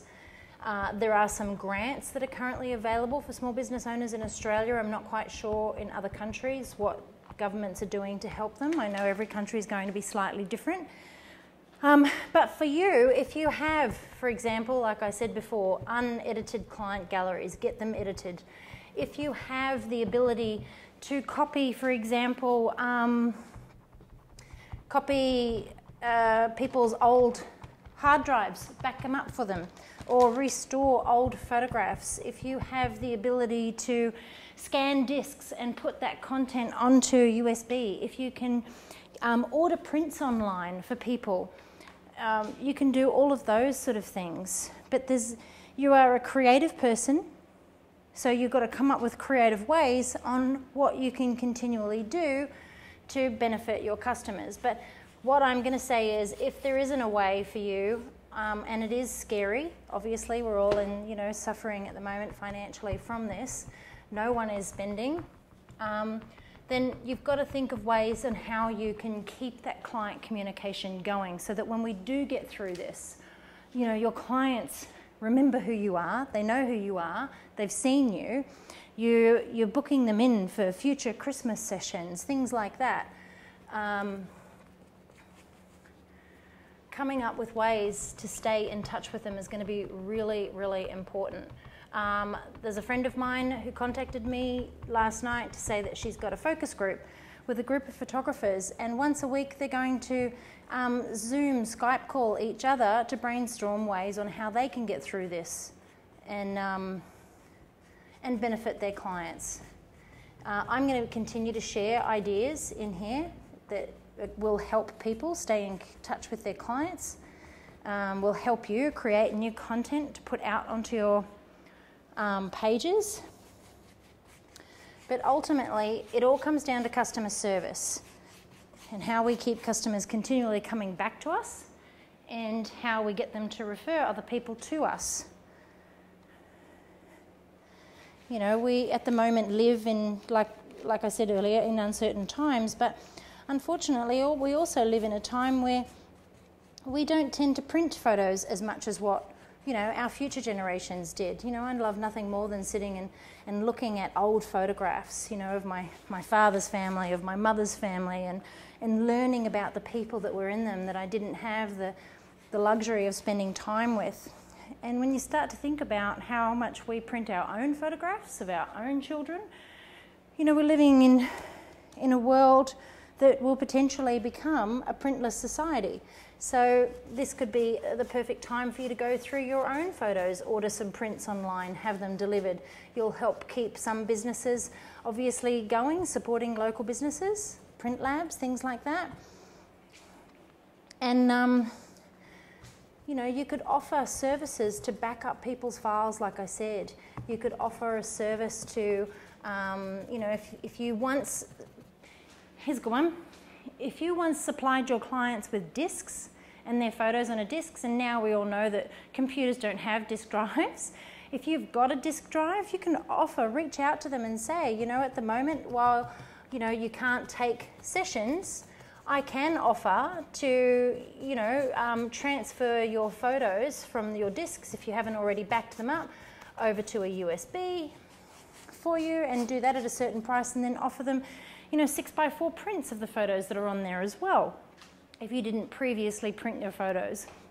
Because I know for me, I don't want my children, when they're showing their grandchildren, when they're showing their great-grandchildren, and it's going to continue on down the line, I don't want them to not have a photograph that they can't hold in their hand, to talk about.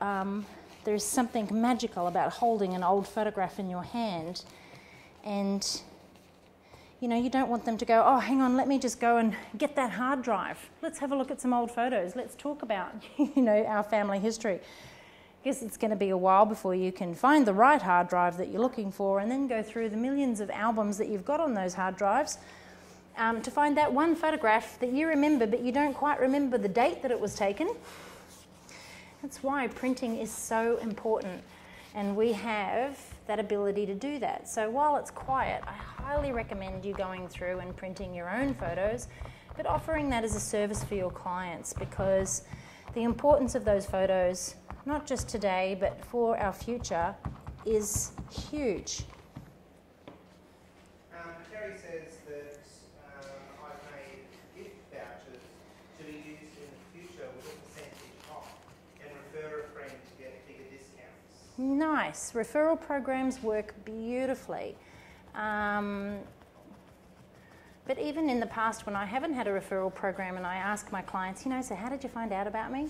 And if they were referred, I've always gone back and thanked that previous client for referring someone new to me, because, you need to show your gratitude to them.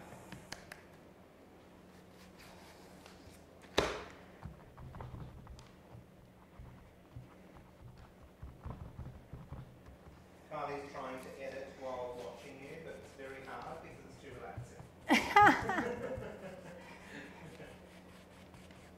I do always say, when you sit down to edit, turn that internet off, but in this case, I'll forgive you.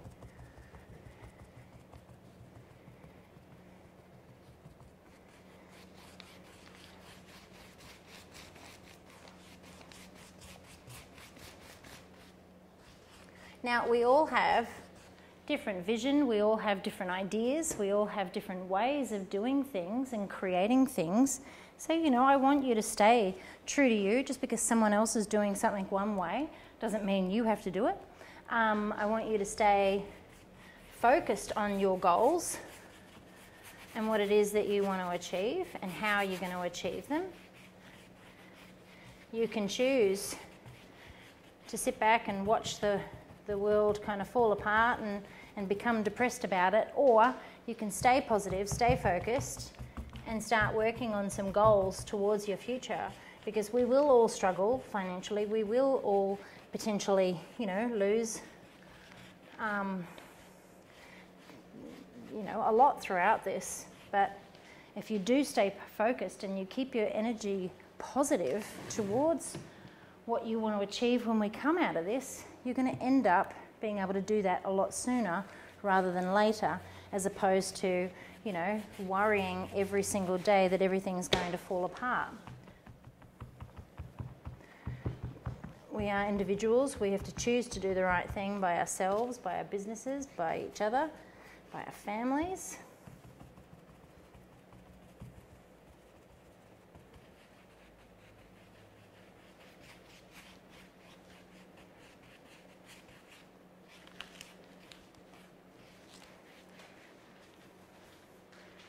Walk around, have a little look. Well, the texture's starting to really come through over here. I get excited about stuff like this. So yeah, as I'm building, obviously I'm just going to keep kind of going around and adding to the different areas, light and dark, to blend.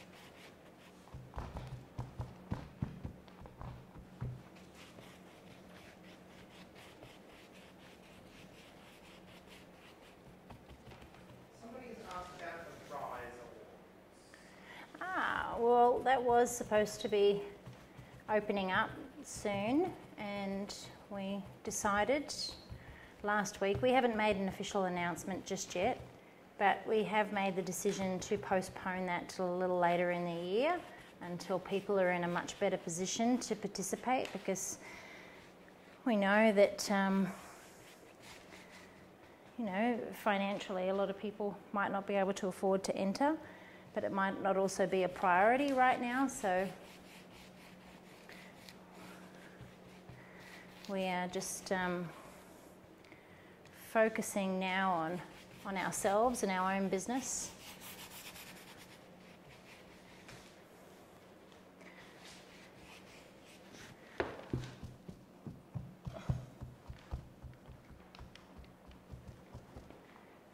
But we'll postpone that to probably around August, I think August, September, and we'll see how we go from there.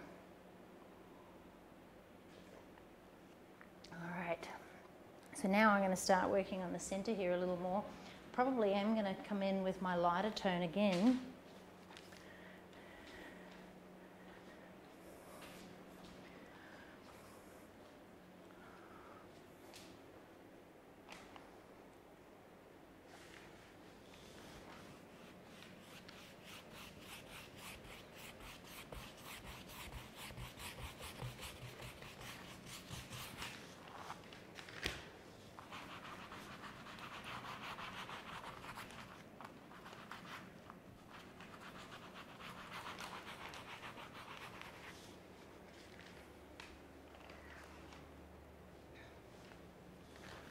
Somebody there again asking about your backdrop holder. Yeah, it's just a motorized electronic backdrop system that we bought off eBay. And we have that attached to the ceiling, but we've made sure that it is, you know, nice and strong. It's not going to fall down. It's actually attached to a solid wooden beam above the ceiling, which is then attached to concrete. We're in a two-story building here.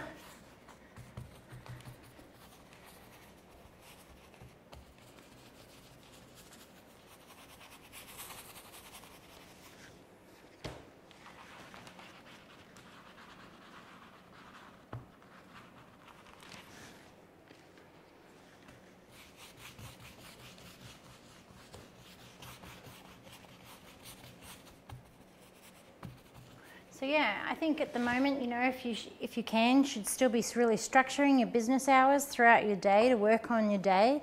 Create a to-do list each day of what it is that you want to achieve. You might create some new content for your website. You might look at updating your portfolio on your website. You might be able to spend some time Like I said, re-editing some photos to put up on your page, working out a schedule for when you're going to post on your social media pages, and getting that content out there. You know, dedicate a few hours a day to working on different areas, and you'll be amazed at what you can achieve. Like, just because you've stopped taking clients doesn't mean you've got to stop working. You know, those sessions are really 25% of what it is that we do on a daily basis in our business. So you could be working on your SEO on your website. You could be working on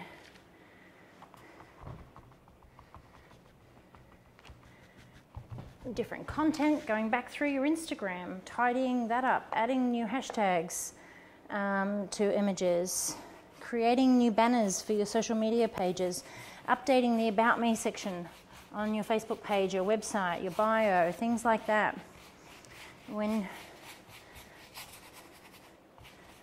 So when people start wanting to have different things photographed, you know, they're going to find you, they're going to go, right, this is the right photographer for me.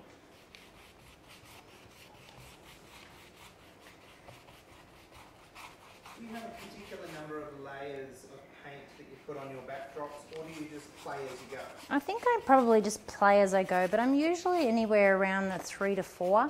It just depends on that look, I suppose, and how well you're really achieving it.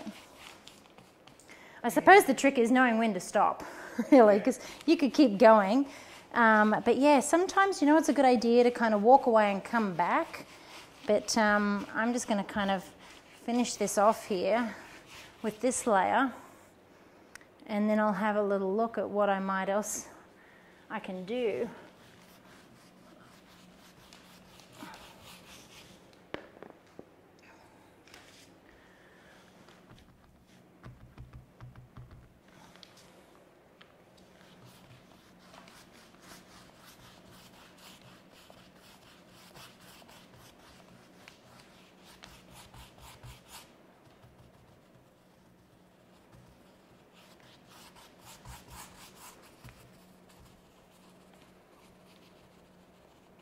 But yeah, don't ever be in a hurry with stuff like this. I mean, obviously doing a live is a bit sort of ambitious to get it finished in time, and I'll probably continue to add to it this afternoon when it dries off. But just to give you the overall sort of idea of what I'm trying to achieve here, sometimes it can take a little longer, sometimes you can get it done pretty quickly.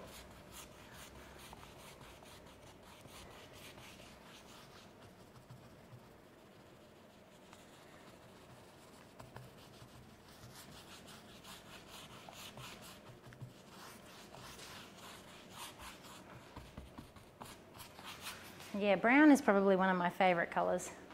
I'm going to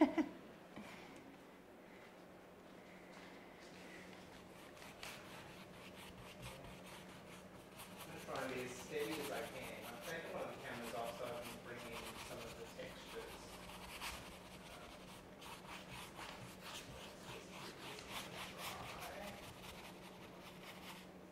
Try not to make people see things as I do this.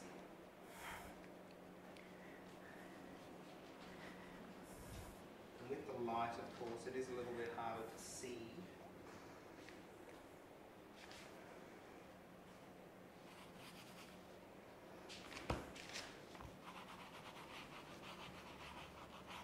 Really start to see the textures coming through. Really soft, nothing too Distracting. nothing that you want to Photoshop out afterwards. But you don't want it to be too flat either. I'm going to give it depth and dimension, but without distraction.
Okay, sorry, I went into my zone then. Stop talking. What have you used there to hold that canvas flat? So I've taped it down at both ends, and there is a white edge right up until where it was primed. So I've just taped it down to keep it nice and steady so it's not moving. And then underneath it, I've got just a big mat so that it's nice and flat and firm for me to paint on, so I'm not getting any sort of creases. If you're painting it on cement, and you know sometimes how cement can have those lines in it, or you've got any sort of lumps or bumps in it, then you know that can also sort of make a few sort of marks in there that you might have to sort of fix later. But yeah, the flatter the surface to paint on, the easier it is to kind of get it as even as possible. But yeah, I've kind of decided here that I'm going to come in with that lighter colour and go over this again with a fourth layer. But 3 to 4 layers for me is usually, I'm just walking around to look at it as it's drying. The tones in this are just beautiful, and it's kind of exactly what I was going for. But it's just building it, I suppose, to get it nice and even without rushing it as I am, because we're doing it live. And I am fearful for your boredom. No one is bored. You covered this earlier, but would you use this more as a floor drop or a backdrop? So yeah, I'm probably going to use it for both, but I'm going to have some fun with it tomorrow. We'll go live again in the studio, and I'll shoot my wooden bowl on there with my fake baby, so you can kind of see the results. I'll create a digital, and then on Wednesday I'll come in and I'll edit that digital live so you can watch that as well. Kind of give you guys something to do when you're not working on your websites, editing, and on your business. And I think that's probably a really important thing. Like I said before, you know, even though you might not have clients coming in now, it doesn't mean you still don't work in your business. You know, structure those business hours, set some time each day to getting those tasks done. You've still got social media marketing with posting that you should be doing every single day, and if you are not, then Facebook is going to eventually think that you don't exist. You are not relevant to your followers, because that's how algorithms work. We're actually going to be recording this week, while we've got that downtime, our Facebook social media marketing class, sharing all of our secrets.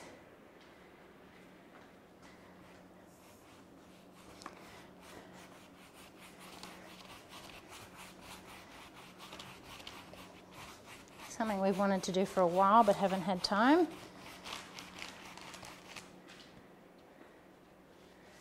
So I'm just using very minimal amounts of paint here on my brush to kind of spread it in and build. But we've got the different tones going on here. It's very subtle, which is exactly what I want.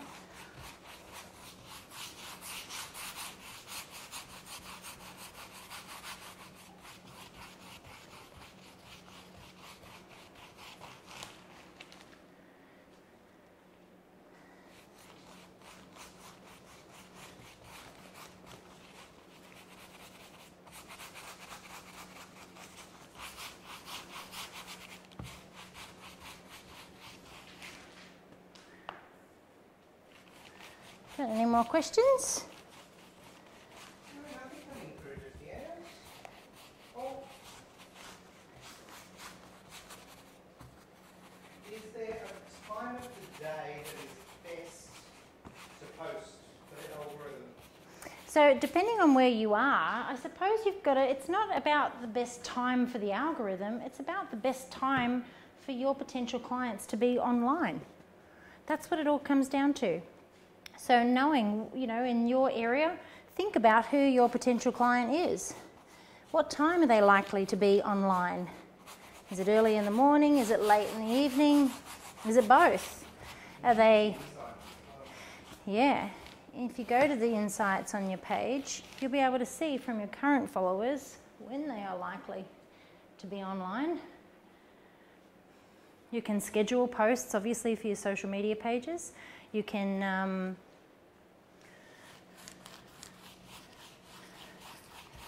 learn about when they're most likely online and interacting.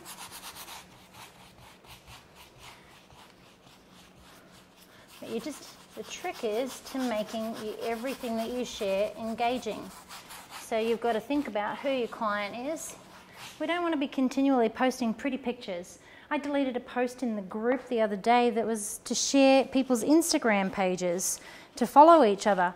It's not working for you because, and you shouldn't be worried about having other photographers follow your Instagram or your Facebook, because at the end of the day, if you don't provide a product or service for other photographers, there is no point in you having them follow your page. It's not about numbers, it's about quality. You know, the who it is that follows you. Are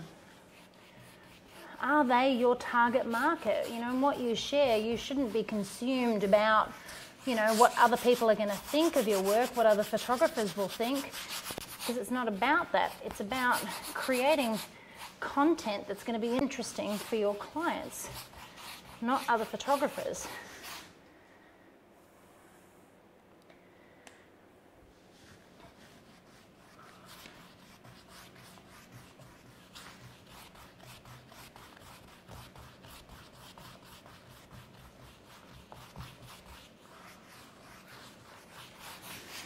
So for me, when I was working purely with clients, you know, I was always trying to focus on content that would interest them. And when I stopped looking for that instant gratification of posting online and worrying about what everyone else thought, I focused on myself, I focused on my business, everything took off. You know, I see a lot of photographers post this same photo in multiple groups with the same thing. Now for me, that's just somebody looking to build an audience. That's just me thinking, okay, well that person, you know, really wants people to like their work. But you shouldn't be worried about what other people think. As long as your clients love the photos you take for them, that's all that matters. How did you find the exact colour you want? I mean, if you want to make a particular colour, like a tertiary colour of a different shade. So what was the process you went through at the beginning to... Okay, so I knew I wanted to create a brown backdrop. And to do that, obviously, I've got to think about what colours make brown. And I went with orange and green to start with. But then I had some red, and I also had some yellow, and I had some blue paint, because I buy all primary colours. And then what I do is I start with my base colour, and then I'll start to add the other tones to get it exactly right, to get it exactly where I want it. When I mixed the orange, and it was about 2 parts orange, 1 part green, to get it exactly where I wanted it. Then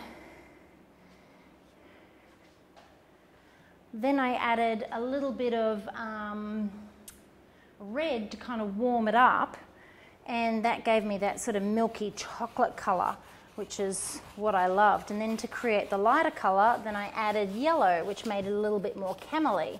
So it's more about that process of kind of mixing a little at a time and then adding the different tones.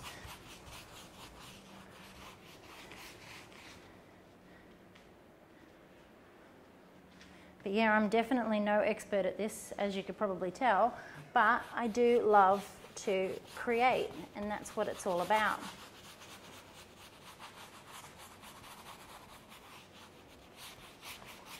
But yeah, I'm going to come over this with that lighter tone, probably not as light as what I did before, but I'm going to mix the lighter tone in here with this darker tone to kind of add a bit more texture now over the top, and it is drying quite quickly. My hand's cramping.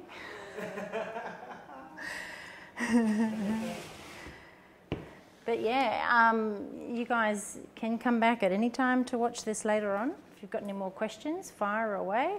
In this particular live, you can rewind on it as well, which is quite Really? Yeah. I found some technology stuff. That's great. I did things. Did you seal the canvas yourself? No, this came primed.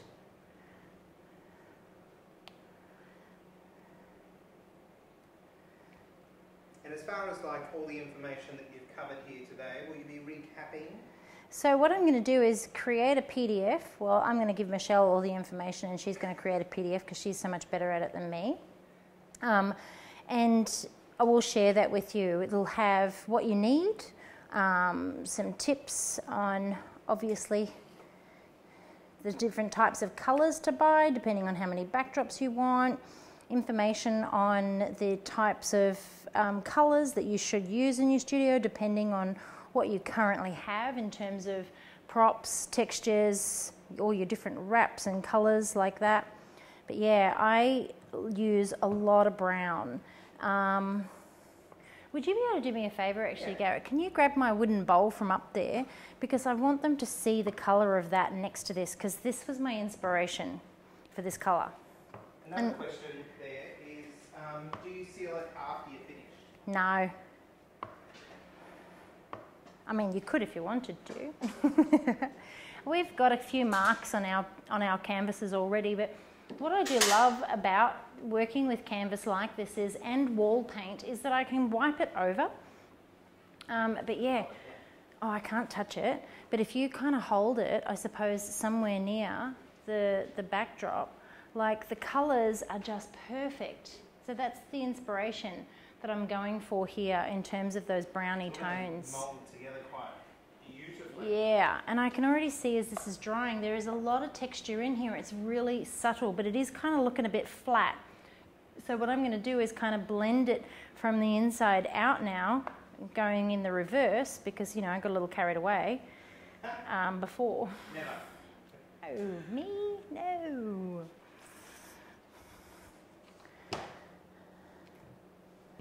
And I haven't made too much of a mess. I think you've done well.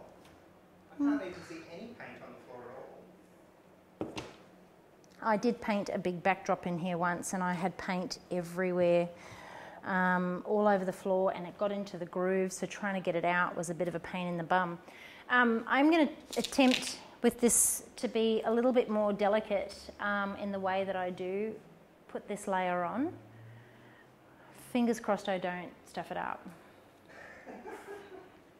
Because I'm very likely to, okay? Perfect, Kelly, you wouldn't. Reality is, you're real. Okay. Question about the lighting. Best modifier, what size and why? Well, no, I've stuffed that up. It's not so much about like the best modifier, it's understanding how light can be modified. You've got really sticky hands. Just give them a quick rub here. Do you know, when it comes to lighting modifiers, at the end of the day, when you are working with newborn babies, you ultimately want to create big, soft light. So if I'm working with a continuous light or a strobe, then I'm going to look for a really large soft box, an octo box. And that's going to be anywhere from 55 inches up to about 75 inches, 71 inches, I think, or whatever it was, the one that we had before I lost it. So ultimately, what you want to do is just find something that's really big and soft, and something that you can direct and control. So with light, and I teach it in my lighting class, and I go through natural light, continuous light, and I go through strobe, all of the different ways to get the perfect exposure and to capture that light. But light creates mood, and when you shape light and you can control it, you can create such beautiful effects with light. So depending on what it is that you're photographing, you know, if you're photographing an elderly person and you want to really create some dramatic light to enhance all of their beautiful lines, to you know, to see the you know, that beautiful age of them, then you can do that with really dramatic lighting. It wouldn't be as soft as you probably would be using with a baby. So that's, when it comes to lighting, it is all about, you know, obviously choosing the right type of light for you. I use natural light in my studio because I've got a lot of light. Behind me there's two big V-flats covering two big windows. So I've got that modified by frosting on the glass, which helps diffuse it to make it nice and soft. And then I use V-flats and I use different things to kind of block that light to control it when I'm working with it. And then if I'm using continuous light when I'm teaching, it's a great way to show people light as it moves, how you mold it, how you shape it, and control it and the intensity of that light. And then when I'm working with strobe, then that might be because I'm looking for a completely different result and style of light. And then I might choose a completely different modifier to get the result that I'm looking for as well. So when it comes to light, you do have to understand not just what type of light is best for you, how you're going to modify it, but how you're going to capture it as well. That there is probably one of the most important aspects of light, how you capture it, how you tell your camera to capture it, and how you expose for it. And that's where your histogram is probably going to be your second most valuable tool outside of light, which is your most valuable tool. Because that histogram is going to show you how your camera's caught the information based off how you've lit it, if that makes sense. Perfect. Lots of specific questions about recommendations, using speedlights, umbrellas, parabolics, all that sort of thing. So there's all different questions coming through there. I would recommend going to the blog.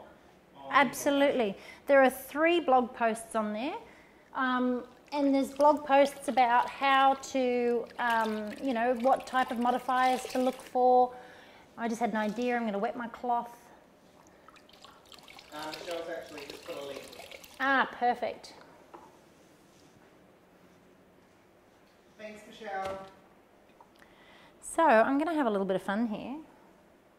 And I am going to water down my rag. A new rag. I'm just going to get some of this paint off my fingers actually while I'm in here.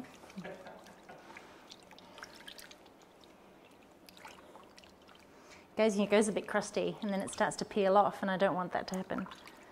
Okay, so I just had an idea about how I can create this sort of effects that I want. Now I've emptied the paint out of one of my containers into here. There's a lot of paint in here, so I don't want to use all of that. So what I'm going to do is tip some of it out.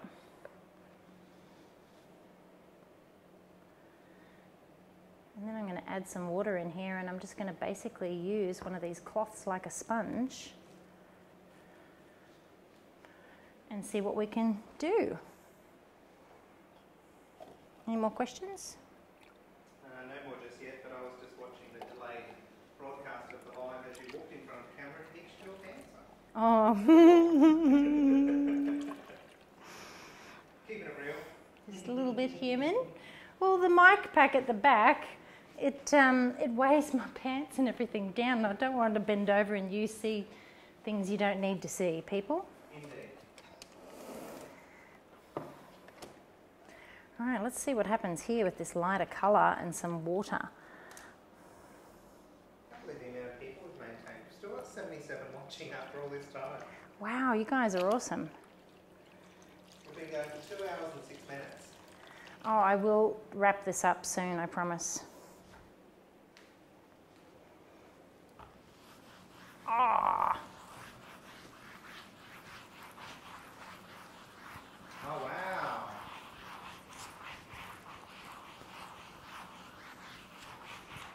Now it's not too wet, but you can see it's adding that texture in here. And if I come in,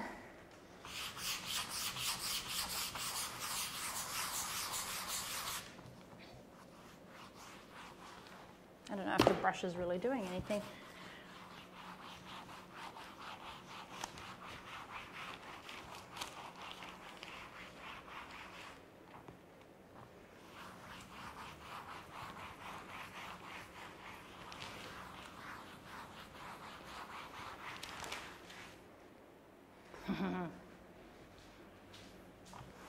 Oh, this is fun.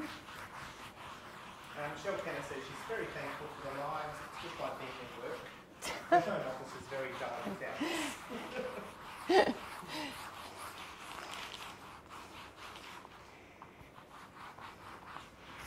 I know it is very quiet in here, Michelle, at the moment. We're missing you. But today, you're missing out on some cake because today is Robert's cake day. It's his birthday today. So once we finish this, we're going to have some coffee and a birthday cake.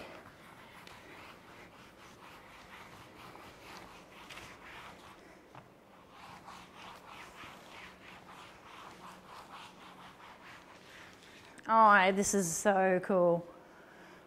This has added just the right amount of texture that I was looking for. Do you use a dabbing sponge? Well, you totally could. Sea sponges, anything like that would be perfect. I didn't have any here, and I didn't really want to go into the supermarket because it's a bit of a nightmare at the moment.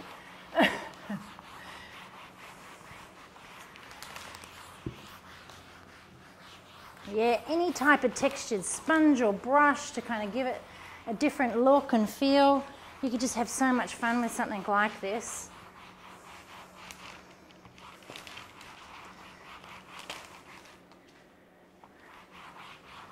I think this is one of those projects though that you don't really have any rules.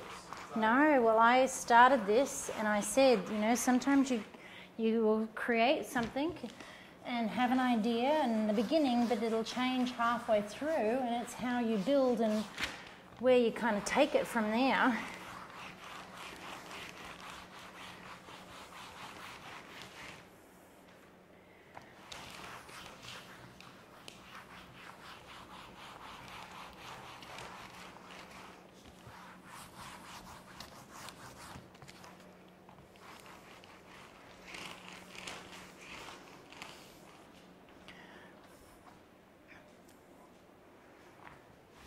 come back into this steady hand to try and show people some more of this texture.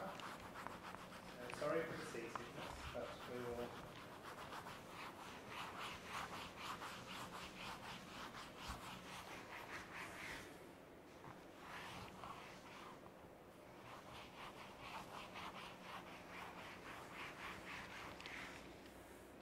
Don't show them that blob in the middle where I messed it up. Don't show them that blob. Yeah, don't show them that. You can really start to see it coming out. Beautiful. Maybe that blob in the middle is where I put the bowl. Yeah. The centre point. Now I'll go over that. You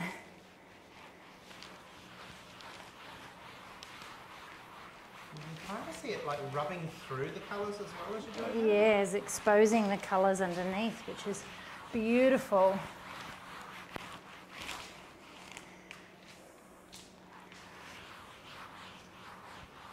I'm going to try and make it back to my little control room without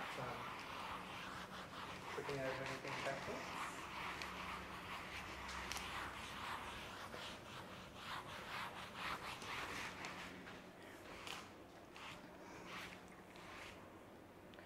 Oh, wow.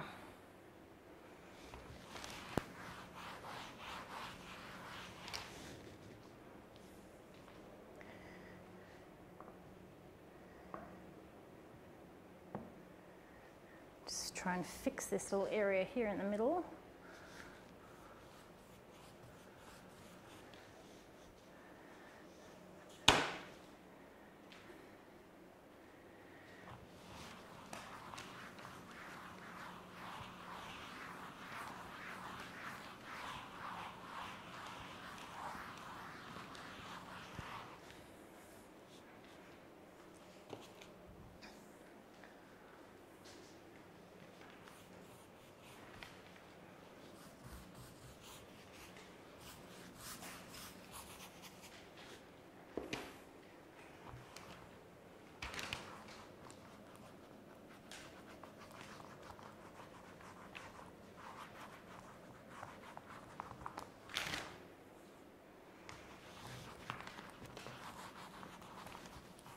Where I think we're almost finished. Everyone wants to see the finished product now. You have to tune in tomorrow when it's dry.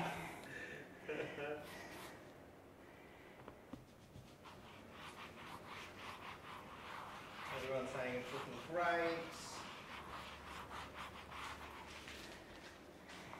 Yeah, so Sherry said while I was doing that walk around there, is some of the paint coming off?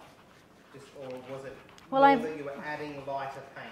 So I put the lighter paint in, mixed it with some water so I could wring it through a cloth. But as I've come in and I've started rubbing, it has exposed that darker tone and brought some of those lighter tones to the surface, giving it that texture that I kind of want. Just got to be careful when you rub it that you're not sort of creating too many kind of lines that are distracting or so forth. But yeah, that wet, obviously having wet paint underneath is what's helping me do this.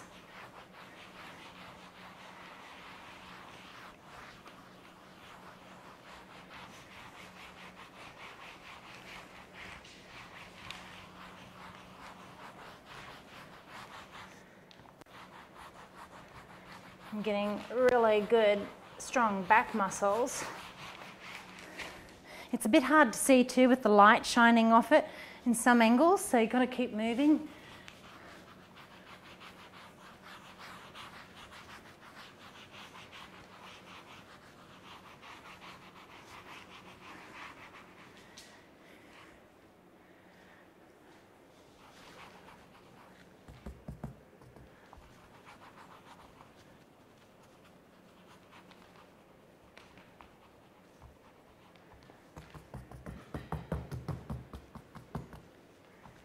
Yeah, still lots of people there asking about the whole process.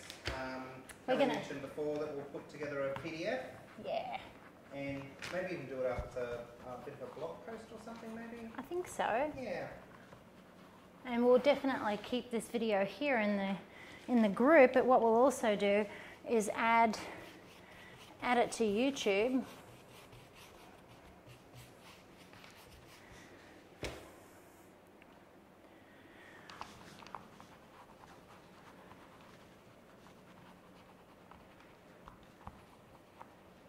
I think somebody's asking here about your V flats.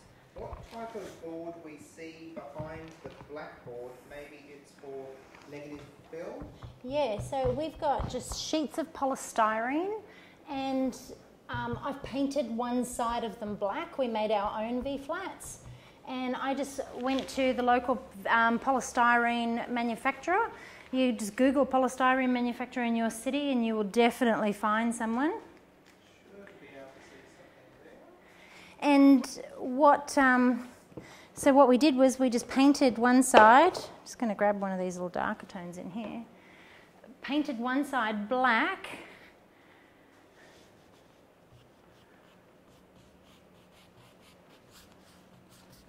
Put some of these more reddy tones in the middle here.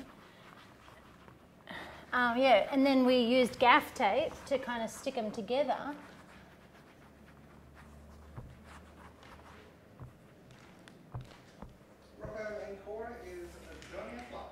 Good morning, or is it afternoon? I think we're up to afternoon. Yeah, we are. Hey.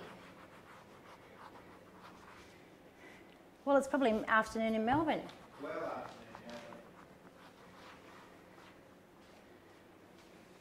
yeah. I don't know, can you start to see that texture in the middle? Oh, yeah. It looks so good.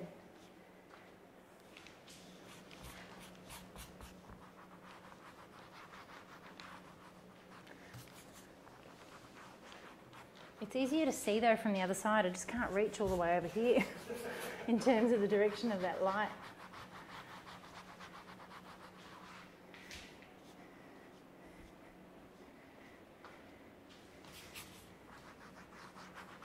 Alrighty, I think I'm almost done here. Can't wait to shoot with this tomorrow. Oh, it's going to be amazing. So yeah, join me live for a live in the morning at 10:30. Australian Eastern Standard Time, so it's Brisbane time. If you don't know what time that's going to be in your part of the world, you can go to datentime.com. Is it .com? Yeah. And you can go to the time zone converter and pop in the city, Brisbane, 10:30 a.m. and you can figure out what time it is in your part of the world.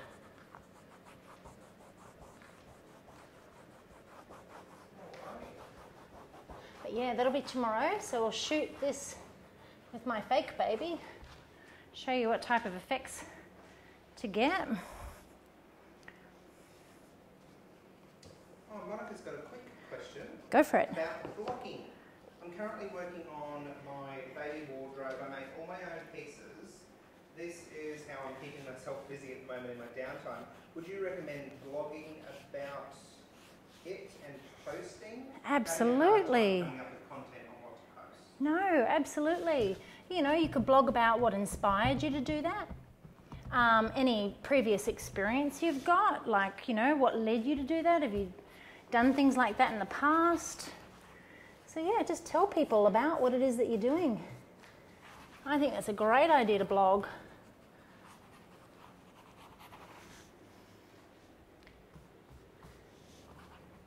And Michelle has put a link to timeanddate.com. Ah, perfect. So yeah, and I'll share as well before we go. Anything else planned for this week? Yeah, so what we'll do is we'll go live tomorrow, we'll shoot this, and then the following day at 10:30, again, we're going to keep it at 10:30 in the morning. I will edit the digital that we're going to create tomorrow with a fake baby. So I'll shoot it with and without the baby and show you how to composite digital backdrops together. That'll get you guys inspired. And we'll do a little bit of editing. What else are we going to do? Should we say that it's a secret, even though we just can't think of what else we're doing? Someone asked on a post about, you know, doing some, when I asked for some ideas on what you guys want me to cover while we're doing some of these lives. And someone put in their maternity, but, you know, I'm not going to be able to get a maternity client in here, and I think pushing my friendship with Garrett, making him put another maternity gown on is probably not, I'm sure to make Lizzie happy. It'd make Lizzie happy. She's probably gone to bed now. Yeah.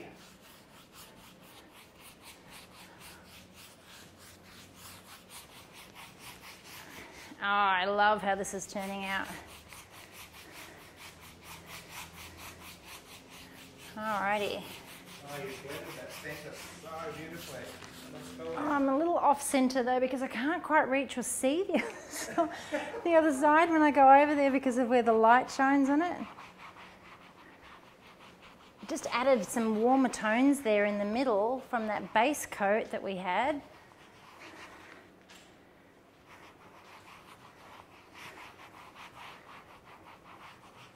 Just get rid of any obvious kind of brush strokes there.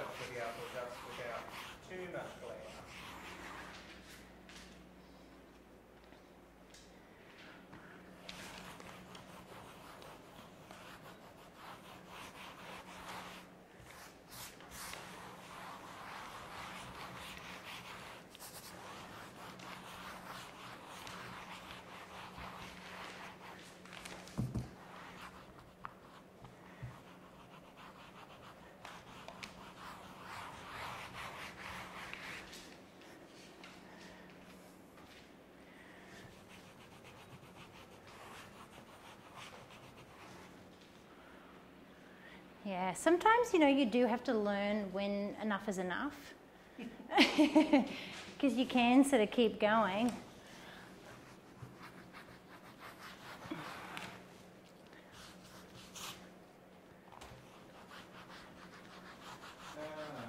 Matthew has a quick question. Hello Kelly, thank you for the video. I asked before during a live critique but got no answer. Do you have a tutorial that explains how to avoid colour banding during editing? So colour banding is the result of, you know, a lack of information, I suppose, when it shifts in tone. That usually happens if you've been painting over your backdrops with solid colours and things like that, or even, you know, at a lower opacity. So you do have to be careful when you are working on your backgrounds, and you might be blurring the edges. You might be, like I said, painting with a background, because as it starts to shift in tone, you can create banding with because you are reducing the quality of the information that's there in that area of the file. So the only way, obviously, to prevent it is to maybe not blur so much, maybe not paint over so much, but get your backgrounds right in camera. In terms of your blankets, make sure that you're using a system that allows you to make them nice and smooth, pull them nice and taut. And then and in post-production, you can sort of blur them and add some noise, add some information back in there, and then soften that noise by blurring it. But yeah, I don't have a specific tutorial on that, but what I do have is an action. I think it's in the workflow, the all-in-one workflow action. There is the original workflow set that does have a remove banding part in there, but it's not always going to work depending on, you know, how bad that banding really is. Therese has just said you might make, you made me think with my downtime I might make some digital backdrops. Yeah, absolutely. If that's going to help speed up your workflow when you're back in the studio with your clients, go for it. And this is the perfect time for you guys to be sitting down with pen and paper and working out your session workflow, you know, increasing your editing workflow and looking at how you're going to manage that time.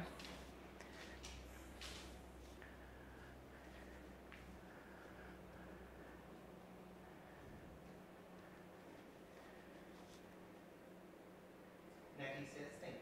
You're welcome. Yeah, I think I'm almost done here. There's a couple of little patches that I just want to sort of even out in terms of tone.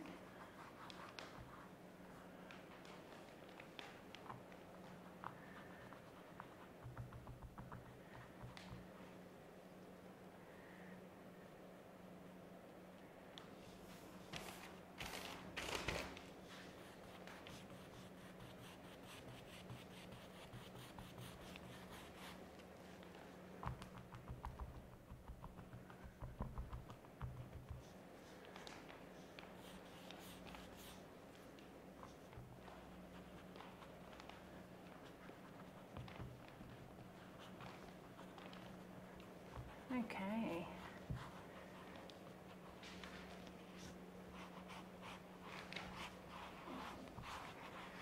What are you laughing at? That process of you thinking, yeah, a little bit more, no, a little bit less, a little bit Yeah, more. and then I overdo it and I come down here and I look at it and I'm like, oh, I've overdone it again. This is why wine's normally involved, I think. But sometimes it's perfectly imperfect as well. Yes. Alrighty.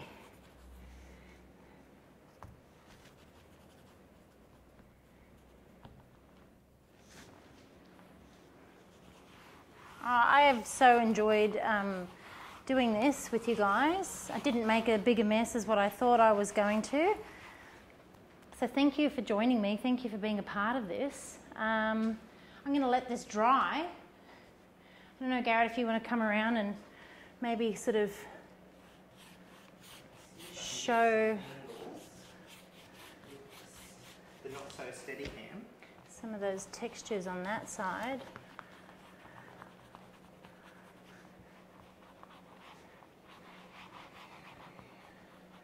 And then we'll let you guys go and we'll be back here tomorrow. Now this was a long live, I apologise, but obviously painting a backdrop was no quick process.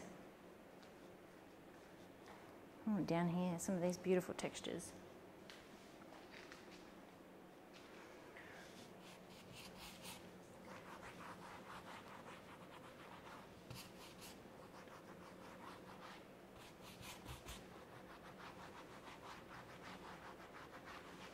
Yeah, warm browns. Being able to see those beautiful tones come out.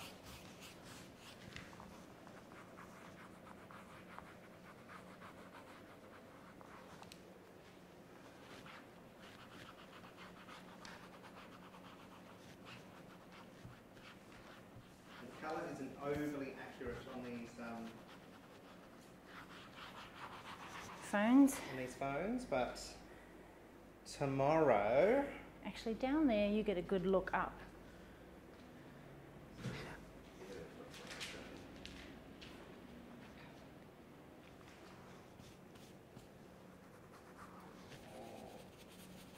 That there is getting towards a more accurate sort of colour. Really see how you've rubbed it in, rubbed it out, rubbed it off. And then I've kind of gone back through the different tones to add a little bit of extra tone in there. So we've got some lighter, some darker, some warmer tones coming through as those different layers had the, you know, the more red added in one and the more blue added in another.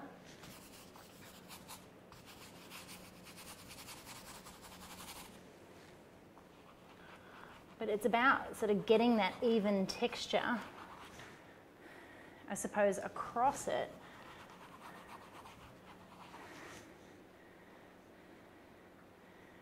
But yeah, I'm pretty much done, I think. Yeah, I'm very happy with this.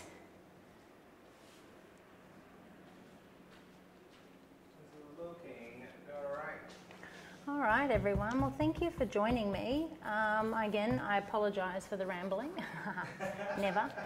And I appreciate you spending this time with me. So yeah, enjoy the rest of your day. Come back tomorrow and I'm going to shoot this, straighten my apron. I'm going to shoot this live here in the group at 10:30 a.m. Australian Eastern Standard Time. That's 10:30 in Brisbane. And yeah, I'll show you what we're going to create. It'll be lots of fun. All right, enjoy the rest of your day. Bye. Take care.